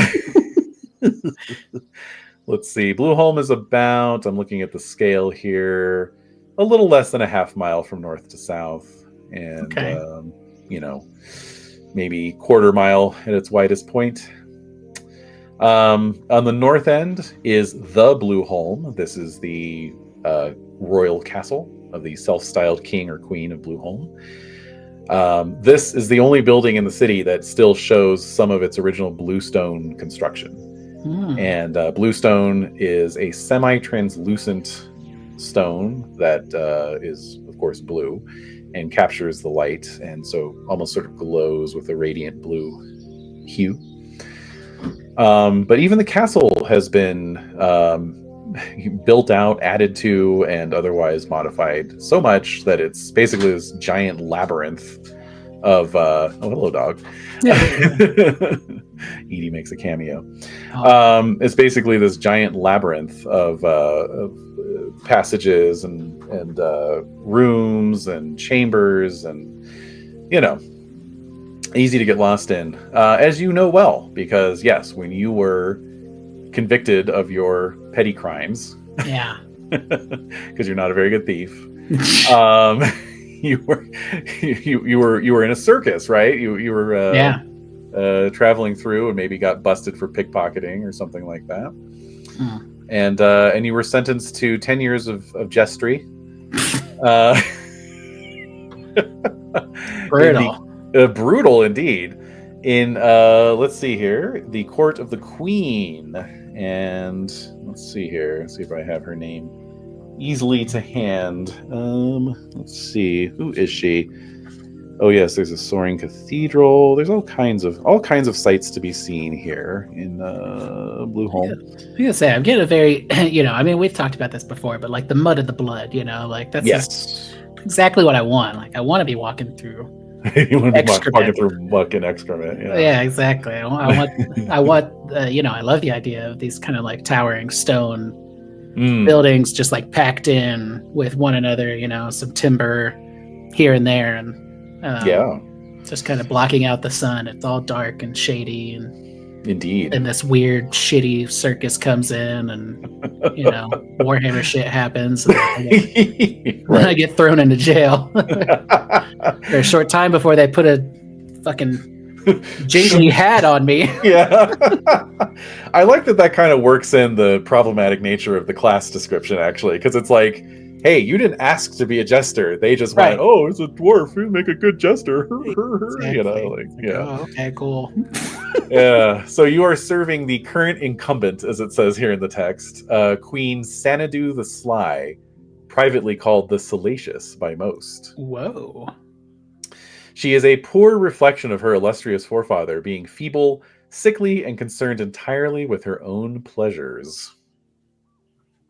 All right. You're like, I'm here for it. Not bad.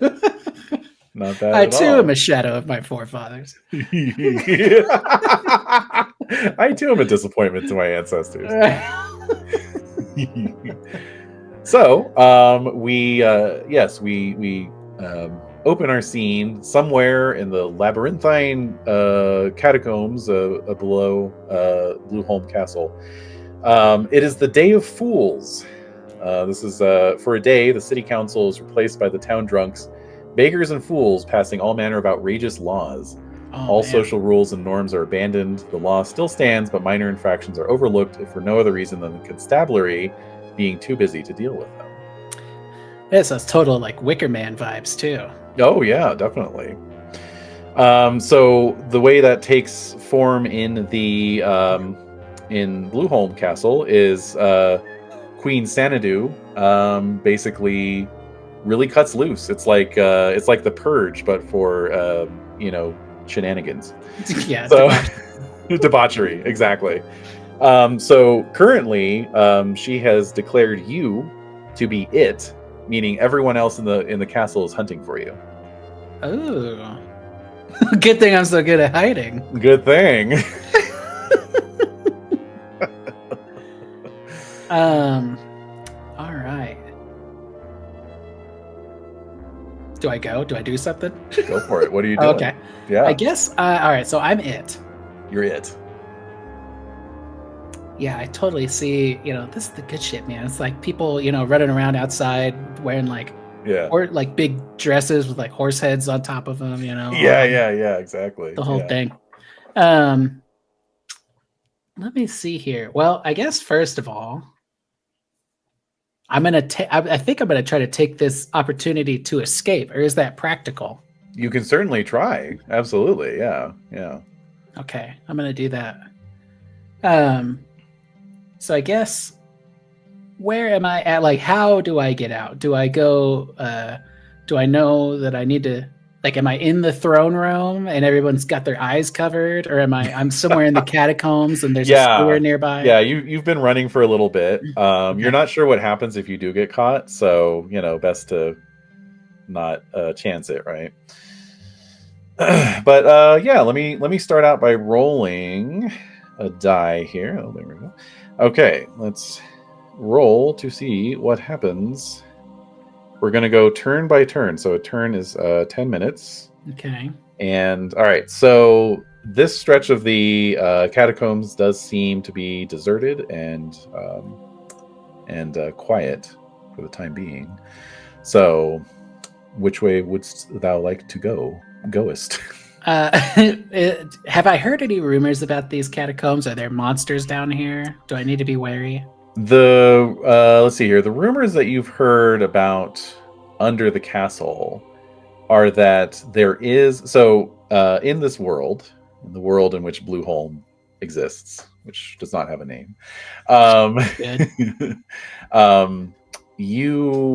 There's a concept called the underworld. Okay. And basically, there are passageways to the underworld. Now, there are adventurers. They do adventuring things, and part of that is getting licenses to go into the underworld. Huh. Yeah. Other than that, people have very specific ideas of where these entrances are located, but also there are rumored entryways into the underworld. So there is a rumored entryway to the underworld under this castle. And if I get into the underworld, can I go out? Through one of the other passageways. Mm-hmm. Okay, that's probably my best bet then. Mm-hmm. Okay. All right. Well, then I'm gonna. Oh, dude, you know what? I totally biffed it on my equipment, man. I'm not gonna. I'm a prisoner, kind of. They're not gonna give me like a 10-foot pole or anything. Right. Yeah.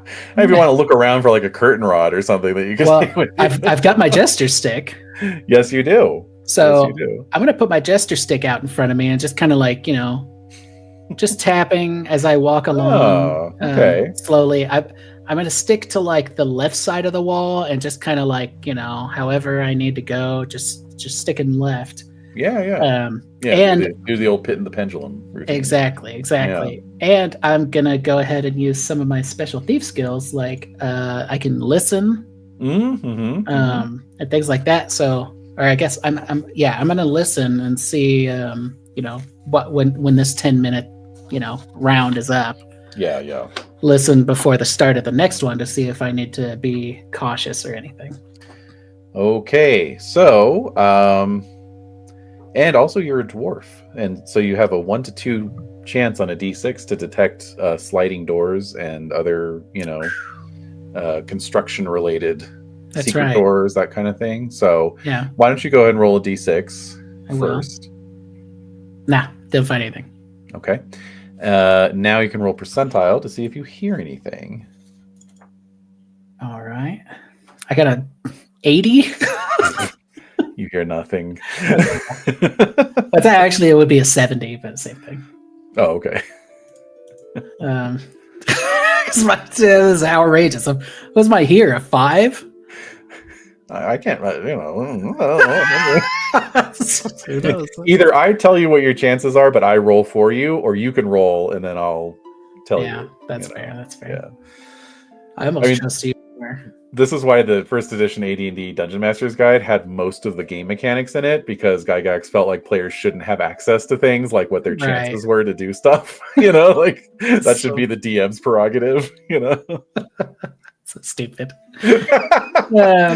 But also, I kind of like encouraged realism and immersion. Come on. Yeah, exactly. It's like, oh, do you hear anything? No, if you don't hear anything, it's like, oh, fuck. I don't know if I rolled or not. Yeah, exactly. Okay. All right. Well, yeah, I guess. I guess since my roll failed. Yeah. I feel pretty confident. I'm gonna keep going. Yeah. Okay. So got my gesture stick. Another turn. So by the way movement works, and this can be relevant. Oh, and also as a dwarf, of course, you do have dark vision. So you're down in these dank catacombs, but you don't need a torch or anything. Good. So okay. Come in handy. Yeah. All right. So when you're like kind of exploring an area. Okay, so your movement was 20 feet, was that correct? 25. 25, great. It was 12 times 25. God damn it. Stand by. 270? Am I correct? 300. 300. Oh, 12 times 25 is 300? Yeah, I guess so. Oh, okay. So 12 quarters. $3. Yeah. Oh, well, that's a good point. Yeah. Okay. So you are moving, you're exploring, you're in exploring mode. So it's your speed times 12 essentially. And that's over a 10-minute interval. And you have to rest for 10 minutes out of every hour. So basically you get 5 turns of exploration and then 1 turn of rest. Okay. All right. Every turn I'm rolling to see if you encounter anything. So this is how it works. This is the Socratic dialogue that we have as player and Dungeon Master. Okay. All right. So did I have you roll to detect anything on this turn? No. Okay, go for it. You get your D6 roll and your detect noise roll. I possibly detect something.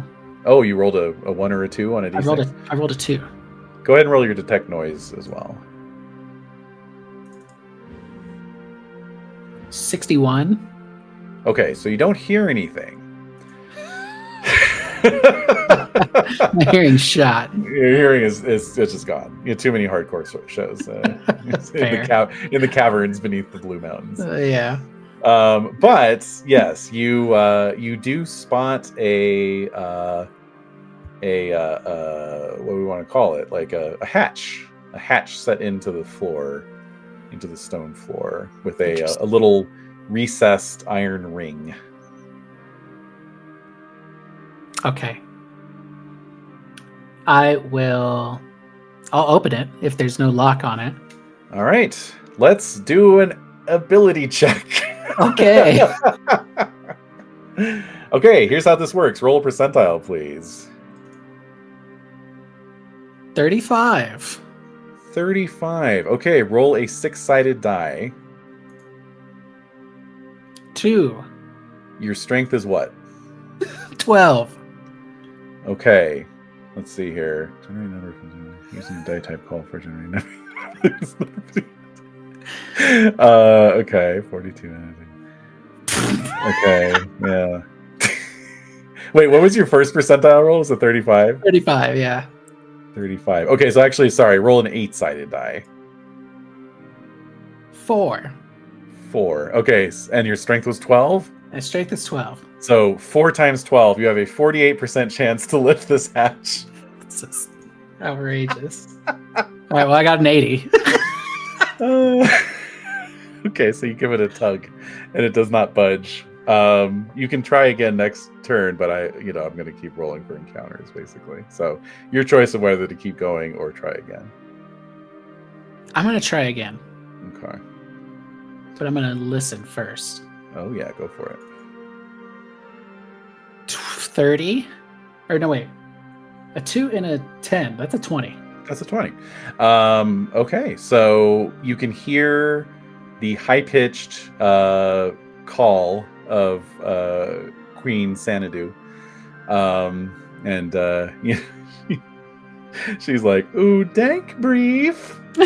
Dank brief. Oh, shit. I think I smell you, dank brief. He likes your musk. She's commented repeatedly. My telltale musk is giving me away. That's right. Okay, so she will likely be upon you at the end of this turn. So so you have to roll again. So roll percentile. Okay. Well, okay, yeah. 53. So 65. All right, roll a 10-sided die. Oh. A 1. You have a 12% chance of lifting this hatch. No, 35. Okay, she's here, man. She's coming. She's running down the corridor. Oh, Jesus Christ. How do you want to defend yourself against the queen? Oh, I'm not going to shoot her. Well, no, but you could whack her with a pillow or throw a pie at her, or All right, so yeah, how many? All right, so I have pillows and pies. What else do I have? Sticky underwear. Yeah, let's kit you out here. So you're going. Of course, you naturally would have smelly socks and dirty underwear. I love the implication too that like if you want to use your dirty underwear, you just like reach under your pants and just pull and like the underwear comes out. Whip them out. Yeah. Yeah, and then you have your jester stick. Mm-hmm. And then your choice. I mean, you could roll a D3 for the number of laughing gas balls you have in your belt pouch. I have 1 laughing gas. Okay. I don't think you would have pies or rotten fruit. Probably not.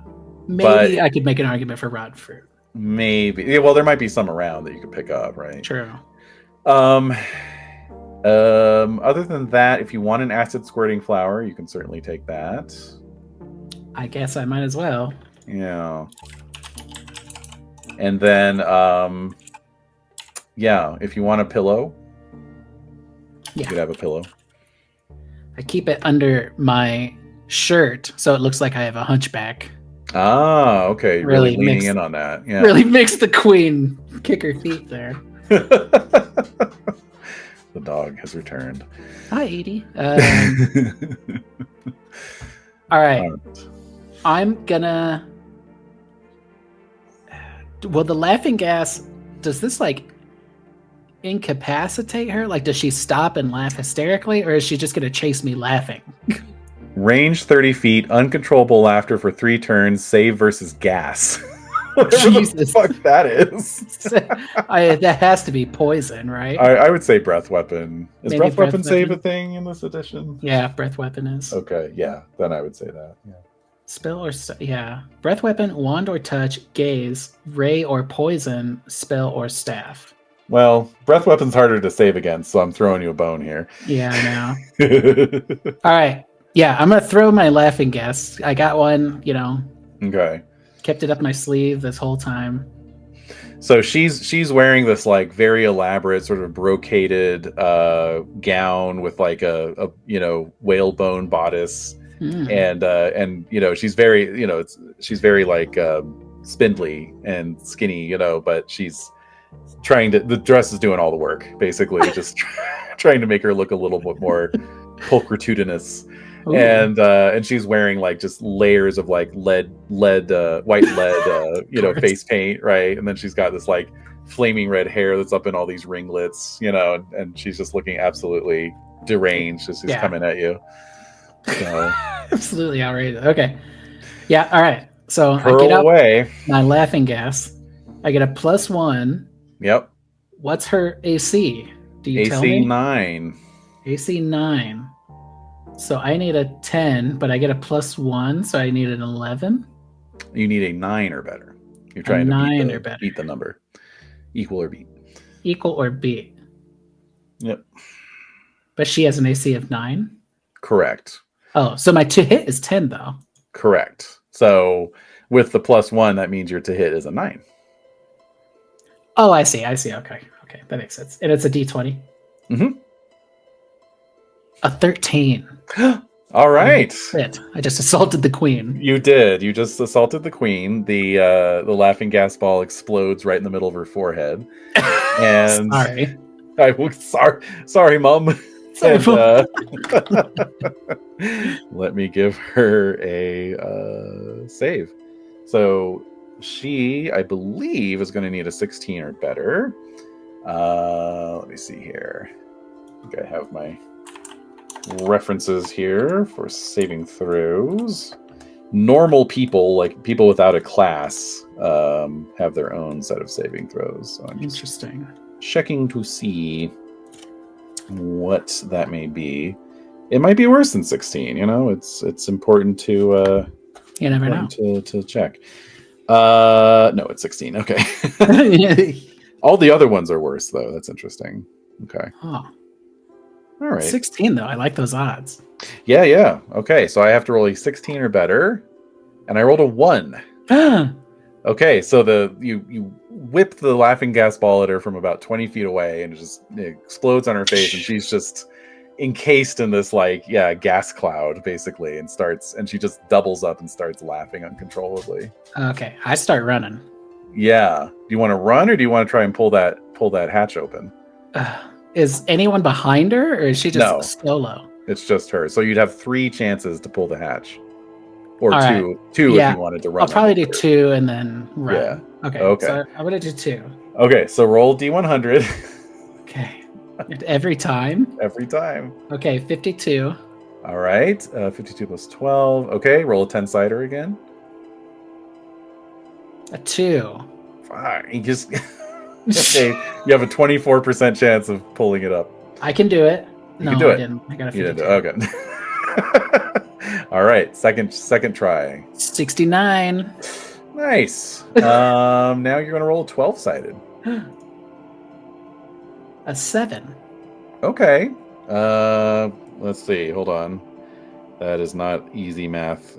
7 times 12. You have an 84% chance. 84%. 69. Amazing. Holy shit. All right. So yeah, your repeated tugs have loosened up the crusty gunk that was sealing this thing shut. And as the queen continues, she's crying with laughter. She's on all fours on the filthy floor of this catacomb, and she's trying to gasp out like how she's going to have you skinned alive as soon as she catches you. Oh God. And and you pull up this hatch, and you see a dusty but relatively clean stairway leading down. Okay, yeah. I go down it, and then I put the hatch down. Mm-hmm, is there anything around? Like, is there anything inside that could keep it down? Like any kind of mechanism? No, but she's so weak. Right. She's like olive oil. Like she's not. You could barely pull that thing up. True. So. Granted, she could always come back with one of her beefy guards, but that's going to take a while. So. Okay. All right. Yeah. All right. Then I close the hatch behind me. I look at her. I say, like, "You'll get no more jokes from me," and then I like you have a saucy accent. I do. And then You'll get no more jokes from me. Wow, there's certain poignancy there. Actually, that's right. And Yeah, it's something about like like that's the last laugh she'll ever get from me was the gas bomb. And then love it. yeah, close the hatch and I start. I've got my gesture stick in front of me, checking to make sure everything's okay and moving as quickly as I can. Yeah, exactly. Okay. All right. Moving as quickly as you can, you say. Okay. Yeah. All right. So yeah, you're on this sort of grand staircase. It's about 10 feet wide, and it descends, good 30 feet or so. And you find yourself in a very wide, 10-foot wide corridor that stretches off into the darkness. I don't know what the range on your dark vision is, actually. Yeah. Into the darkness? 5 feet? Yeah, no, exactly. So of course, yeah, you have no supplies, no provisions. Yeah, I don't have shit. First person you find, you'll have to fall upon them and eat them raw. Raw, yeah. Definitely don't have any cooking skills. Dark vision. Okay. This site is limited to a range of 60 feet unless noted otherwise. Dark vision is just like normal vision, but without color. Okay. Okay. All right. So, yeah. Okay. Yeah. So, I keep going. You are in the underworld, my friend. Now, the thing to know about the underworld, yeah, just like that. The thing to know about the underworld is that it doesn't work like the world above. So, classic. For example, you find a door, let's say, and you pass through the doorway, okay? And you leave the door open behind you. It will close on its own. Every door you find is going to be stuck or locked, but if there's a monster going through a door, it opens for them. Oh, wow, that's nice. Stuff like that.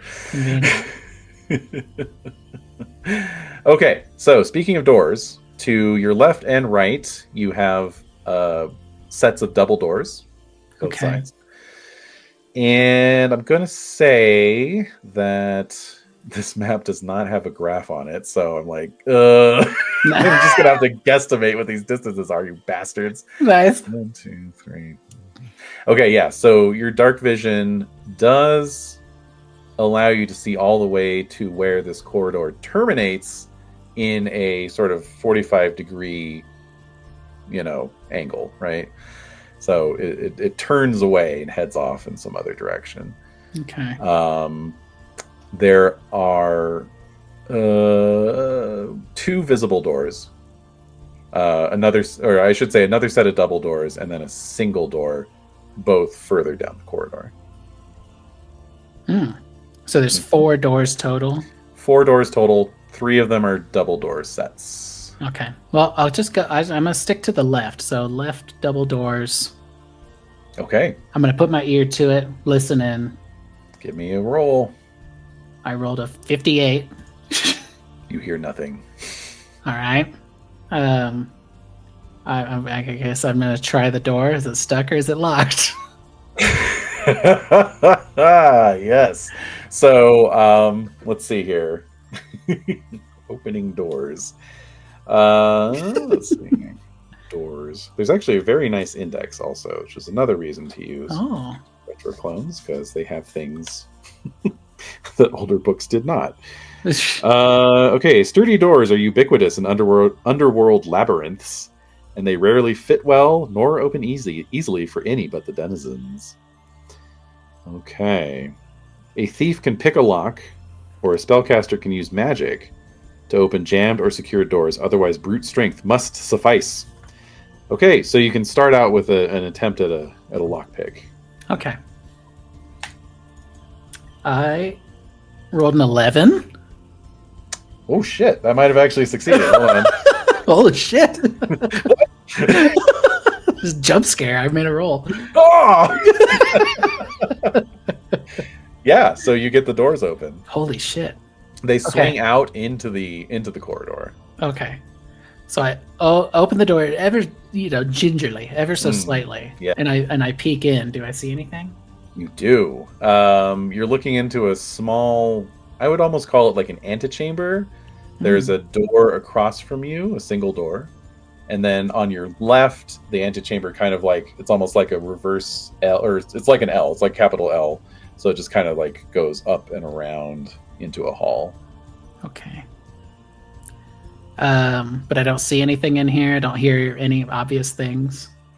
You do not, but thank you for reminding me to roll for encounters.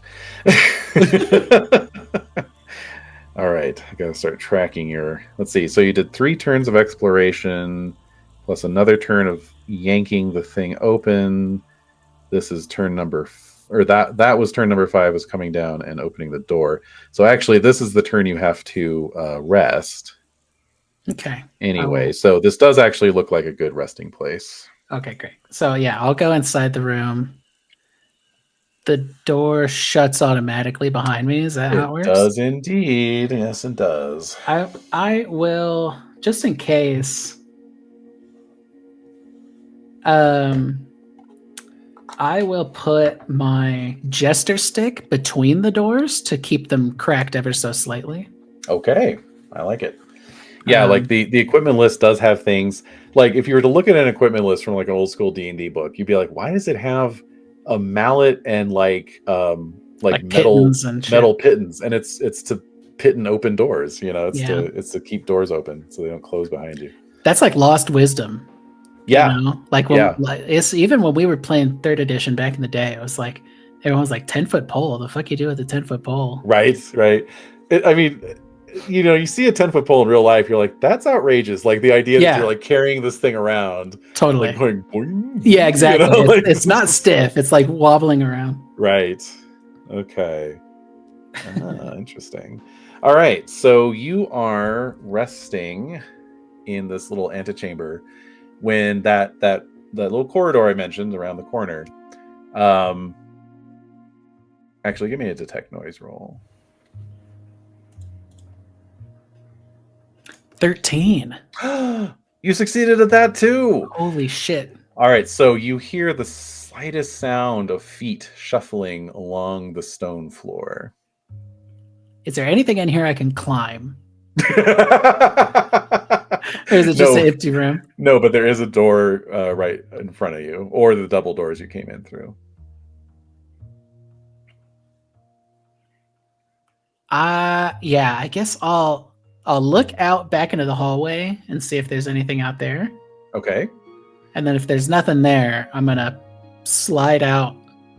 But kind of like I want to keep my jester stick in there so I can peek in to see what's coming. Ah, clever. Okay. So you do so. So you watch through the little crack in the door as you see 1d4. Hold on. You see 4 animated corpses. They're dressed in like rotted, rusticated armor, and they have, you know, old rusty spears. These are obviously guards that were condemned to be guards for all of eternity. And they obviously heard something and are coming to investigate. They're moving very slowly and stiffly. Yeah, did they look intelligent? No. Yeah. It's almost like they're acting on a program, you know. Okay. I want to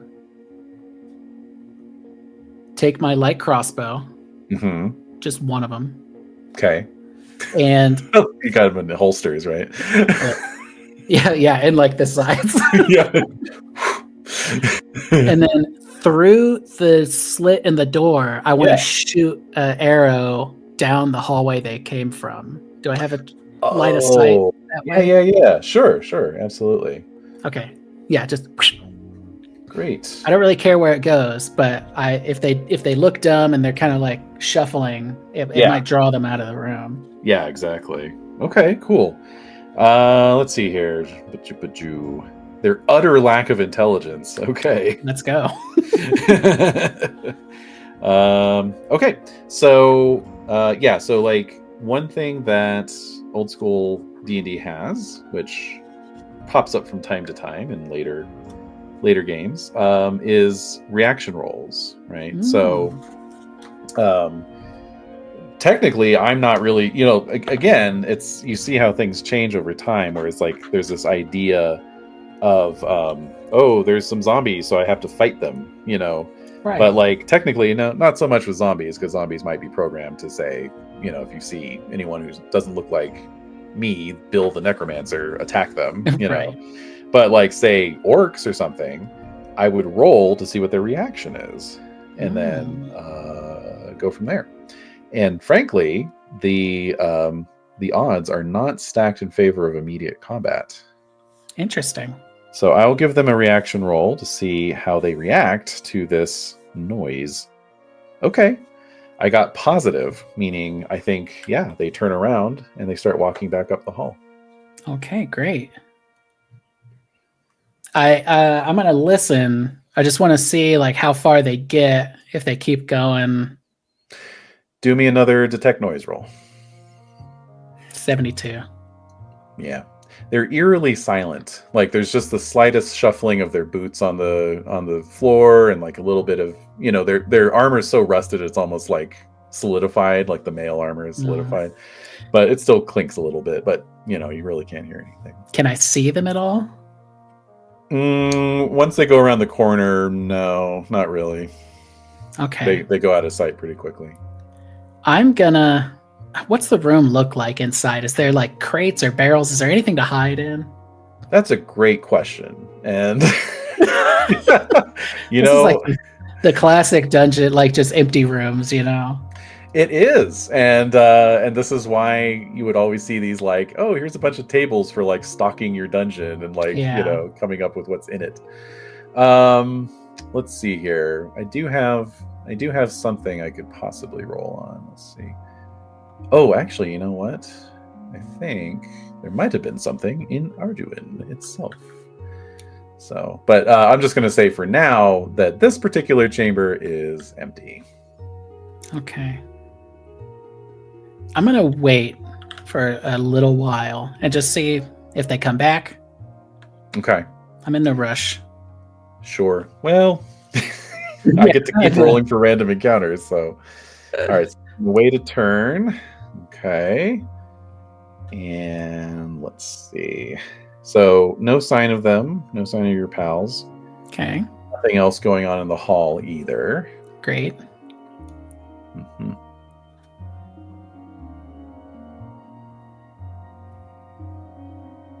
All right. Just thinking. Oh, yeah. I want to. All right. So as soon as I realize they're not coming back, or you know what? I'm going to do another listen roll. Okay. 83. Ouch. So I'm going to step back in. I'm trying to be as quiet as possible. I take my jester stick, slowly close the door behind me. Okay. And then sneak my way with a 45. So no. Trying to move silently. Trying to move silently. I think my move silently is like 5. It's better than that, but yeah, no, 45 is not gonna cut it. So I'm trying to move silently, and maybe the door gets rusted or closes suddenly. Right. And then as soon as I realize the sound has busted me, I'm gonna scoot over to the singular door on the other side and try to open it. Okay. All right. So yeah, it does indeed close silently behind you. You detect a certain musty odor in the air from your zombie guards checking out the area, but other than that, you don't see any sign of them. Okay. So you are at this door. It is stuck, of course. Of course. You can try to open lock. Yeah, if it's locked, I'm gonna. I rolled a 16. Missed by 1. Fuck me. Okay. Yeah. Yeah. All right. Well, can I try again? What you can try and do is force the door. You'll need a 1 or 2 on a d6. 4. No. Yeah. So it's stuck. So there's no way to get through it. Not so. What you can do is wait until you're level 2 and then come back and try and open lock scroll until again. You're level 2. Yep. All right. All right. I'm gonna go to the corridor that the zombies walk down. And I've got an internal monologue going. Grumbling about this fucking door, and I'm going up to the corridor to see if I can spot the zombies without being seen. Yeah. Just peeking around the corner. Yeah. Okay. All right, so you give it a peek, and the corridor does disappear into darkness beyond the range of your dark vision, but in the distance that you can see, you don't see any sign of the zombies. All right, I'm gonna slowly keep walking down the corridor until I'm 60 feet away from something. Doesn't take very long. Oh, and see, this is the most challenging thing about old school DMing, is to remember to mark the turns and roll the random encounters. Yeah. All right, so you walk about 10 feet, and you see that the corridor terminates in just a blank wall. There are no visible doors. But as you are standing there contemplating this, the door or the wall to your right suddenly slides open, and the zombies are right there. So I rolled a 1 for the random encounter, so 1 on a d6. And there's a secret door right there. Okay. So there you go. But, if it's any consolation, you were trying to break into the zombie room and you weren't able to. So it's really just dumb luck that you ended up getting attacked anyway. That's hilarious. Okay, so the good news is that we go in Dex order, going by the Perrin conventions. We go in Dex order, which means you get to go first because you are Mr. Dexterous and these guys are not. So running away is definitely on the table. And how many of these guys are there? 4. Can I move and shoot? Okay, let's look at the order of actions. Yeah. So melee rounds are 10 seconds. And then a character can perform one or more of the functions below, unless he is busy bleeding his life away and is no longer interested. No longer interested. No, I'm not interested. It's fine. I'm just going to bleed. Yeah. I got time to bleed. Yeah. All right, so... got plenty of time to bleed. You got plenty of time to bleed. I have 5 more combat rounds to bleed. All right, so, step 1, monster motivation. Well, there are zombies programmed to attack you, so there you go. Okay. Declaration of intent. Players declare their character's intentions for the coming round, including specific targets and natures of missiles or spells. Target can be first one to come through the door. Oh, so it's like Overwatch, basically. All right, cool. Preparation. This is if you need to do a multi-round action. You don't need to do that. Missile fire from prepared weapons, followed by movement. So look at that. Okay. So you can blast them point blank here. Yeah, I'm gonna try to do an arrow in each one.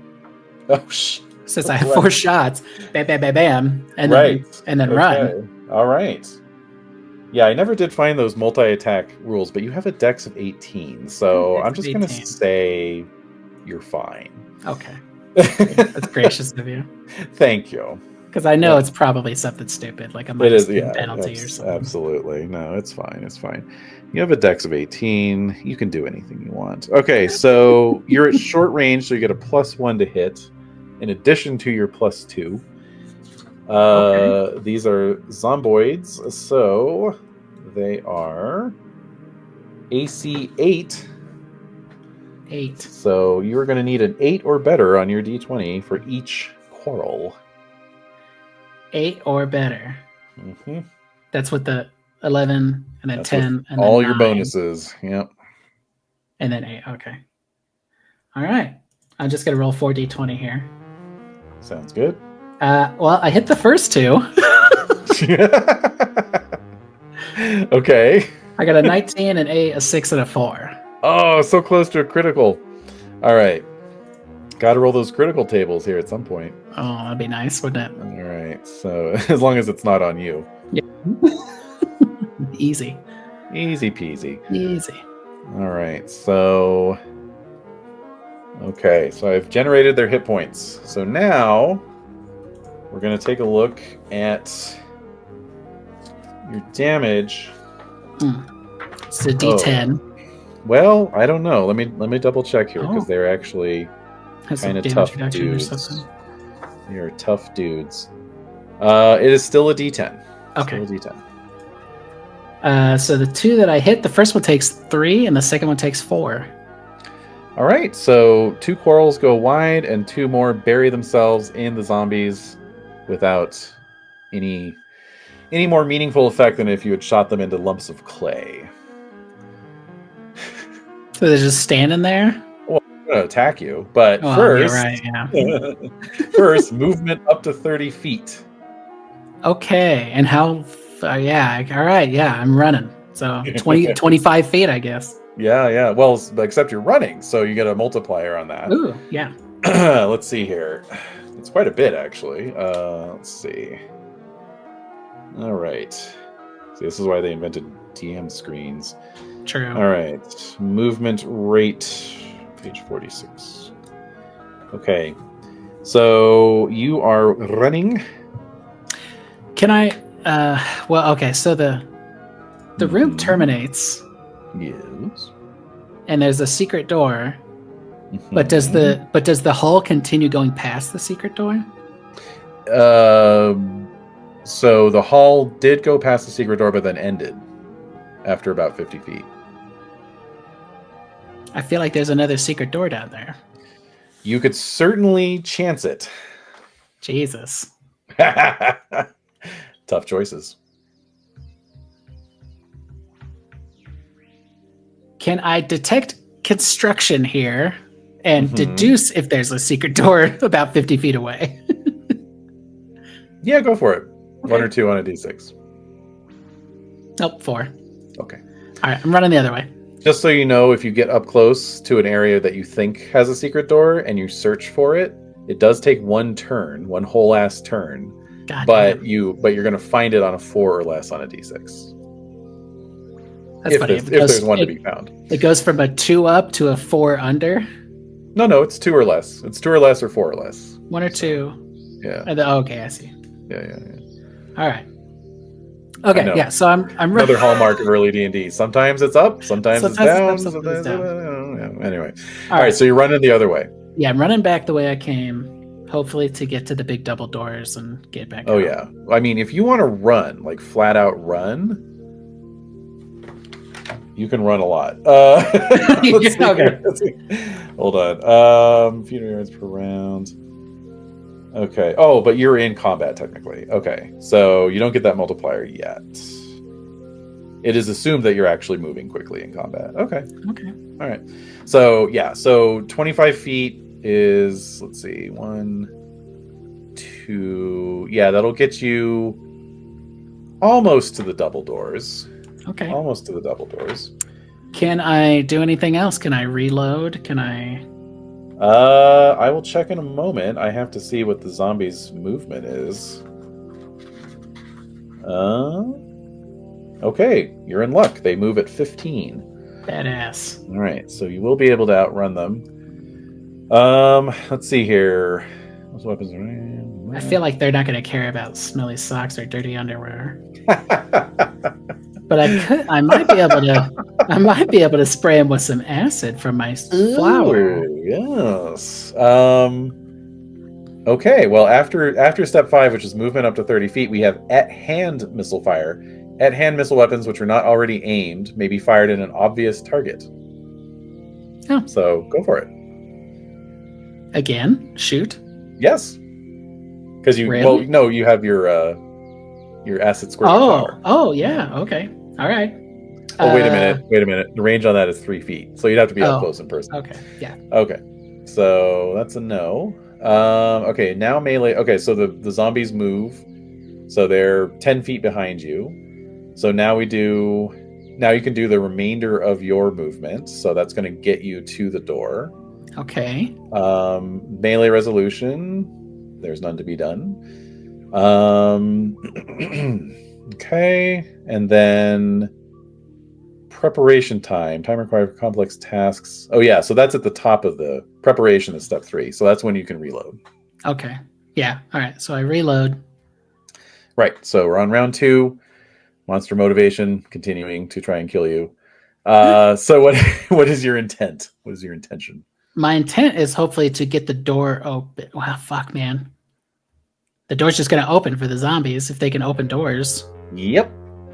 Can they open doors, though? They are... What was the words about their intelligence? They're like velociraptors. They are... I have it right here. Let's see. Their utter lack of intelligence. Okay, great. I'm going to open the door, hopefully. Okay. Yeah.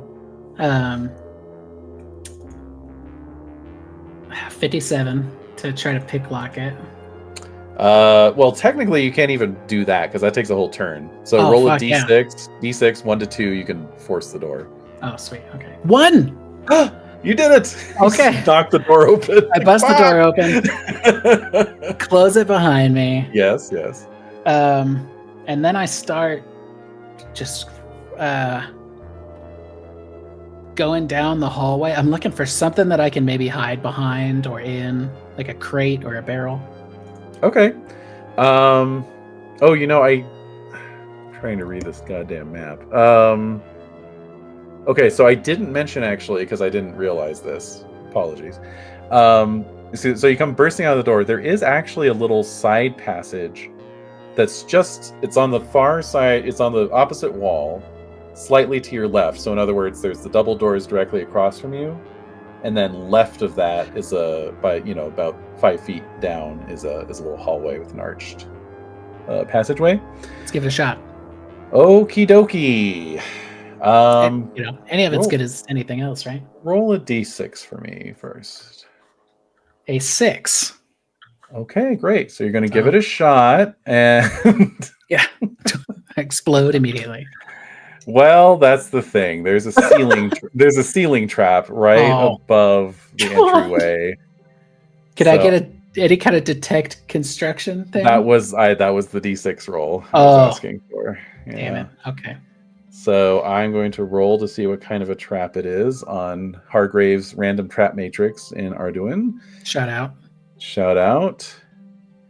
That's fucking weird. Okay, so unbeknownst to you, of course, there was a small aperture in the ceiling directly above this corridor. And as you pass under it, a little ray, like little green rings or whatever, beams down and hits you.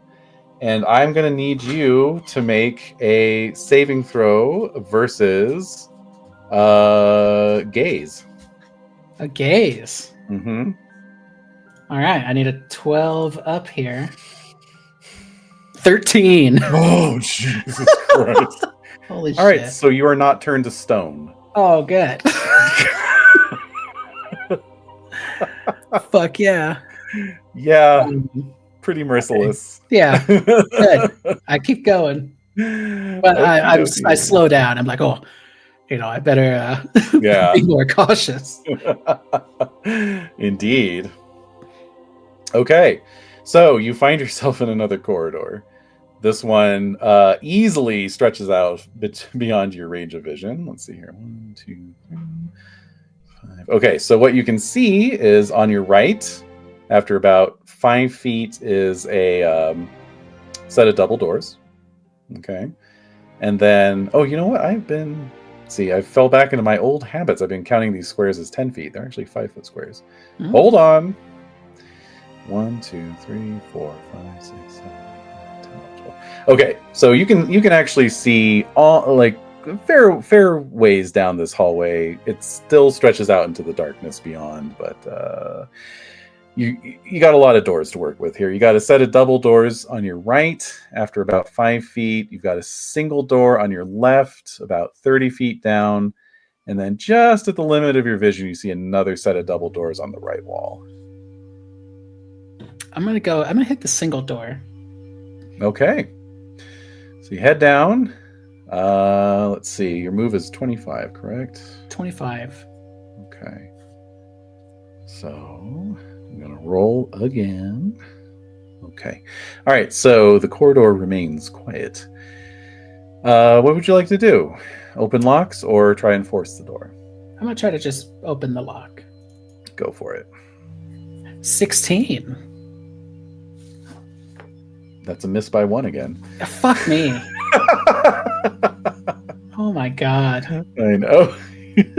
Missed by 1 on a 16 is such a feels bad. It really is. Holy shit. Okay, so now you're on your mandatory rest turn. Yeah, I'm resting now. Okay. Got my crossbows reloaded. I'm looking around just to make sure. Fortunately, it does seem like you gave those zombies a slip, so that's good. They have not pursued you. And you pass your rest turn restfully. Great. So now what? I guess I'm going to try to force open the door. Okay, go for it. Is that a D6? Mm-hmm. 2 or less. 1. Hey, you've been really lucky on those. I know. Okay, you are looking at a hallway that bends away to your right, but then terminates in another door after just about 10 feet. Okay, I'll go down there. Okay. Put my ear to the door. I'm listening. Roll your detect noise, please. 77. I don't hear nothing. You hear nothing. I try to unlock it. Go for it. 95. Is there a fumble?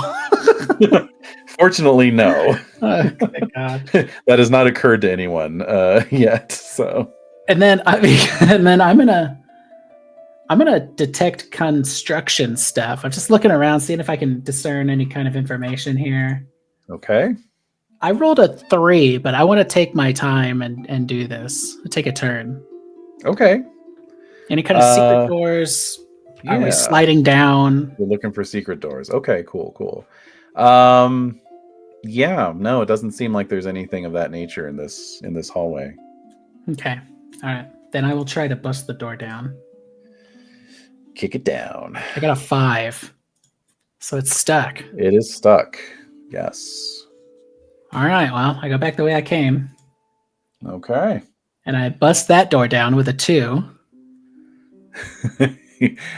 Okay, nice. Good. It would have really sucked if you'd gotten trapped in this hallway. I know, it's unbelievable. That's even a possibility. See, I guess the thing is like if you have like 6 player characters, they can each take a turn trying to knock down the door, right? So this is the perils of solo delving. God, you think they'd like give you some kind of incentive to play solo? Yeah, right. I'm just like, you might die earlier. Go home and have dinner. You might get turned to stone when you're fleeing from some zombies, you know. Okay. All right, and then there's a double set of doors down the way.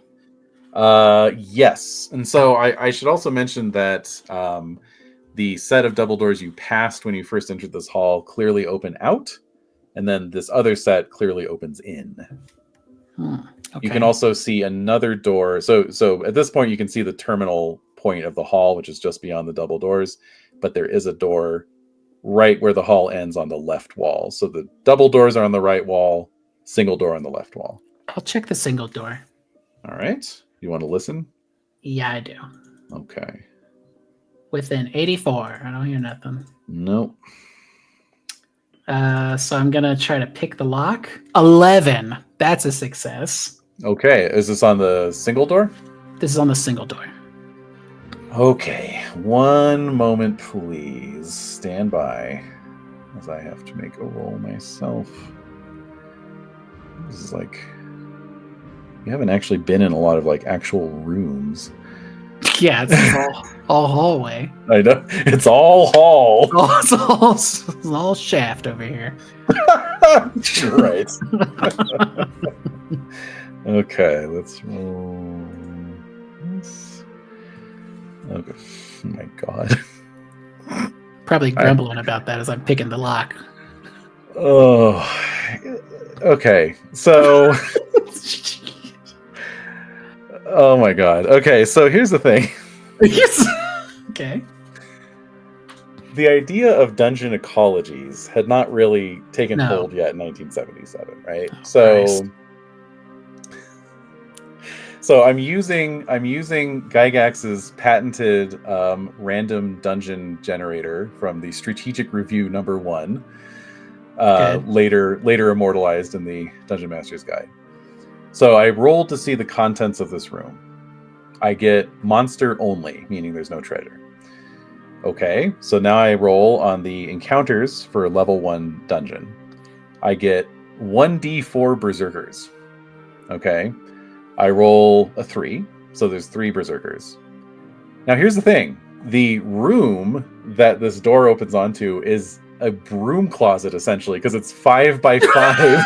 5 by 5. So I don't know what the fuck these guys are doing inside this room. They're all kissing each other, and they're boys. I'm going to say, here, so this is where I have to get creative. So I'm going to say, you pick the lock, you open the door, you're looking at kind of like an empty storage room. There's some crates and stuff. And then suddenly the wall opposite you sort of shimmers and a portal appears and three berserkers come piling out, looking very confused and angry. So now I'm going to roll to see what their reaction is. Let's see here. Jesus Christ. I know, right?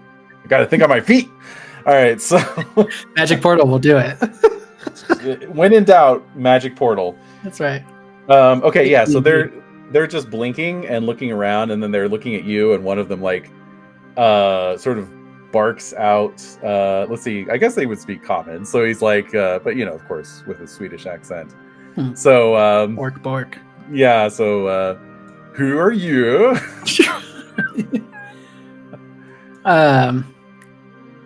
I open the door a little more to show them that I'm a jester. So I'm little threat. Right. Maybe that's a pun. Ooh, that's your gangster name. That's right. Little threat. MC Little Threat. Little threat. I say my name is Dankbrief. and I'm caught in the underworld, and you are too. So they look back at the wall they just came through, and they start to shout, angrily, and start to get a little berserk about it, and they're just like cursing the name, oh, that foul necromancer, we'll get him next time, and then they look at you and they're like, out of our way, little man, and they just sort of push you aside and start, heading off down the corridor. They're heading towards the exit from the corridor. Not sure if you want to warn them about the petrification ray or not. They don't have any treasure on them. Nope. They're just bare-chested berserkers wearing their plaid trousers, and they got their long swords and shields. Yeah. I'll say, wait. There's a trap down the hall. It'll turn you to stone. Turn you to stone. Unfriendly, ready to attack. All right, so the one behind you turns around and gives you one of these, okay, and they just continue on. So I'm gonna roll their gaze. And there's zombies beyond that. I think they'd find that to be enticing, actually. Hopefully. Get them to do my dirty work. Exactly. Yeah, just follow along in their wake and see that's kind of my plan. All right, so they are 1 hit die creatures. So 61, page 61. Okay, so they are. What if I tell them I know the way out? Ooh, you're just gonna loose them into the castle?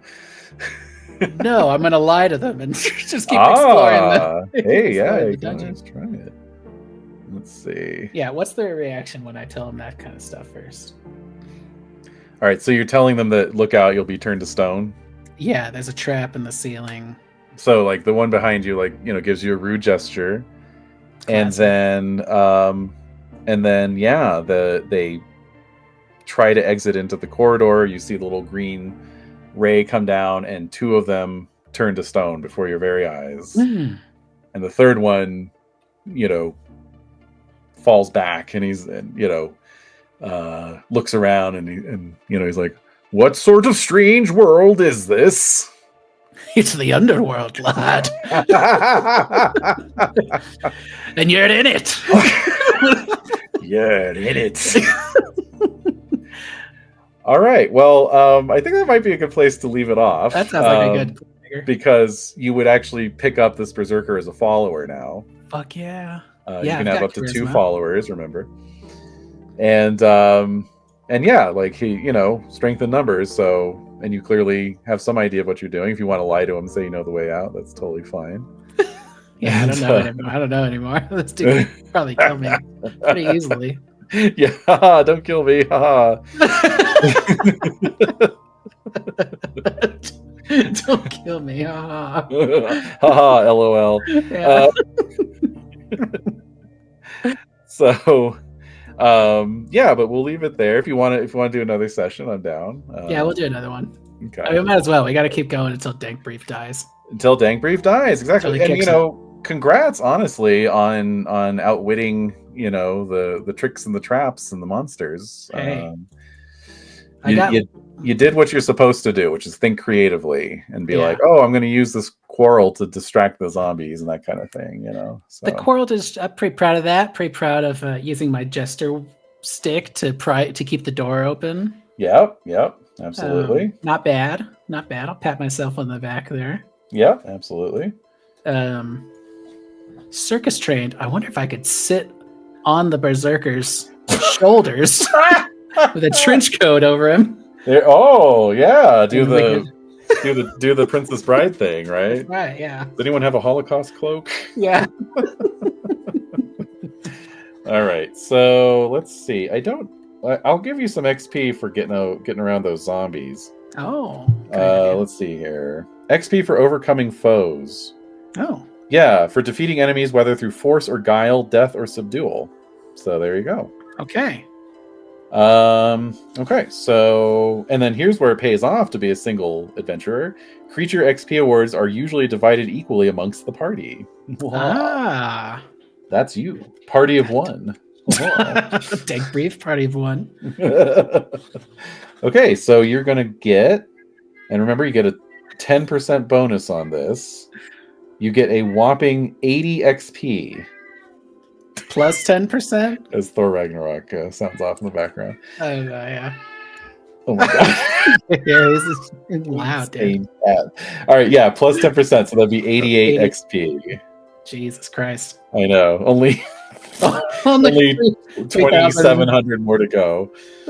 More than that. True. Oh my god. So you got to find yourself some treasure. That's what you got to do. I need 3,113 gold pieces. That's actually not impossible. I mean, that's it's a decent sized haul, but it's not outside of the realm of possibility, I think. So. Yeah. So what did you think of your first old school dungeon crawl? Well, I guess it's not my first old school dungeon crawl, but this is probably as close to old OD&D that I've gotten. Even when I played other OSR systems, they weren't as outrageous as this. Crunchy as this, yeah. Yeah, kind of like yeah, exactly. Or crusty, weirdly perhaps. Crusty is a good way to put it. Yeah. Yeah, I mean, it's exactly what I imagined it to be honest. Yeah. There are a couple things that were surprising, like the roll dice to roll more dice. I guess that makes sense. Yeah. Dungeon ecology, definitely not a thing at this time. Not a thing. Not in the least. Yeah. Quite funny there. And then but the conceit is fun. I like my character. I think Dank Brief is fun. He's fucking awesome, dude. And yeah, I do like the setting. They did a good job kind of pulling together. And if you get out of the underworld, I mean, it is a whole little mini sandbox setting. So yeah, again, we'll just keep going until Dank Brief eats it. Eats his own briefs. It probably won't be long. It probably won't be long. You had your first save or die save, so and I saved it. Thank God. I mean, two of those berserk now there's two berserker statues just in this hall, you know. Yeah, I wonder if we could do anything about that. Magic. You need to find someone who can. Oh, actually, like open a door and slide one in front of it. Right. Keep it open. Good luck. He just tips over and shatters. Yeah. And his buddy's like, "That was my brother," you know. Yeah, what if we could sculpt some pittons out of one of them or something? Right. Yeah, no, I mean, it was fun. It's definitely, I mean, I'm not like a dungeon crawling guy myself, and that sort of potential to just be like, and it's another corridor. But what I found interesting is that the mechanics at play here, which again get lost over time, is that there's no guarantee you can go through a door. There's no guarantee once you've gone through a door you can go back, right? So I was finding that to be an interesting little wrinkle. I think that's crazy. Just thinking you're the Dark Souls of tabletop RPGs, getting stuck between two doors, you die. It can't happen. Oh my god! Your adventure ends here. You starve to death, trapped in a small little ancillary hallway. You know what? Well, actually, you know what I could have done? Just sat there and waited for a random encounter. Absolutely right. Because then the door would have opened. Yeah, and then I'd run through. Yeah. Like a rat. Oh, it's hilarious. Yeah, maybe that's what I'll do next time. Just in case. But yeah, at least we have that contingency. Right. And now I got fucking, Bjornvold or whoever, and he's gonna get to knock down doors too. I'll have to come up with his stats and stuff. Another reason I paused it. But yeah, so I'm using, just so you know, I'm using the dungeon map that's printed on the back cover of the Arduin Grimoire. So it's funky. There's a little thing marked altar, and it's spelled Alter. Nice. Yeah. Oh, cavern's misspelled too. Cavarn. Interesting. Cavern. Yeah, sound it out, buddy. Cavern. Does that sound like how it's spelled? I don't think so. Anyway, so now there's an altar and a cavern to be found somewhere in this dungeon. I like that. Yeah, I think let's find a room filler generator. Yeah. Oh, I'm going to stock this dungeon, baby. Okay. Yeah, let's stock that shit. I'm going to stock it. You're going to stock 10 rooms. I'm going to die in the next one. I know. Well, that's kind of why I hadn't. And I'm like, I'll just use the random tables. But I'm realizing it's actually probably easier if I just stock it. And then I don't have to do as much on the fly. True. It's hard enough with random encounters where I'm like, how the fuck do I explain 3 berserkers in a broom closet? I mean, correct. I have a program on Steam called Dungeon Alchemist. No, I'm trying to do this entirely right. How you would have done it in 1977. That's right. So we're time sticking with it. Sticking with it. Okay. I know it's so tempting. It's because there's so many tools, right? There's Nowadays. dungeon stocking tables galore. There's books that are 800 pages of tables, but no. Yeah. There's dudes back in the 70s who are just use that shit. They would. Yeah, exactly. We would have killed for that. yeah. My gaming ancestors are looking on, going, "No, you idiot!" Yeah, exactly. It's fine though. I'm pretty sure. Where did I think I read one time somebody was saying they had a DM in the 70s who just would throw anything into the dungeon. And so there was one room that had a disco dragon in it, and it was the dance floor from Saturday Night Fever with the light up squares. Oh my God. Yeah. And then there was another room where they found Captain America's shield as part of the treasure hoard. So I'll try and channel that energy. Maybe a little bit. Channel a little bit. Yeah, I won't have a disco dragon, but maybe you'll find Captain America's shield. Who knows? Maybe you'll find Thor's hammer. I wouldn't mind that. There you go. Well, thanks, David, for running me through some Blueholme. Holmes Blue. I was thinking about Bloomhouse, the horror production company. Yeah. Which is weirdly like Blueholme, except letters jumbled up. Yeah. It's hilarious. Anyway. Yeah. We'll do it again next week. Yeah, let's do it. All right. All right. Thanks, dude.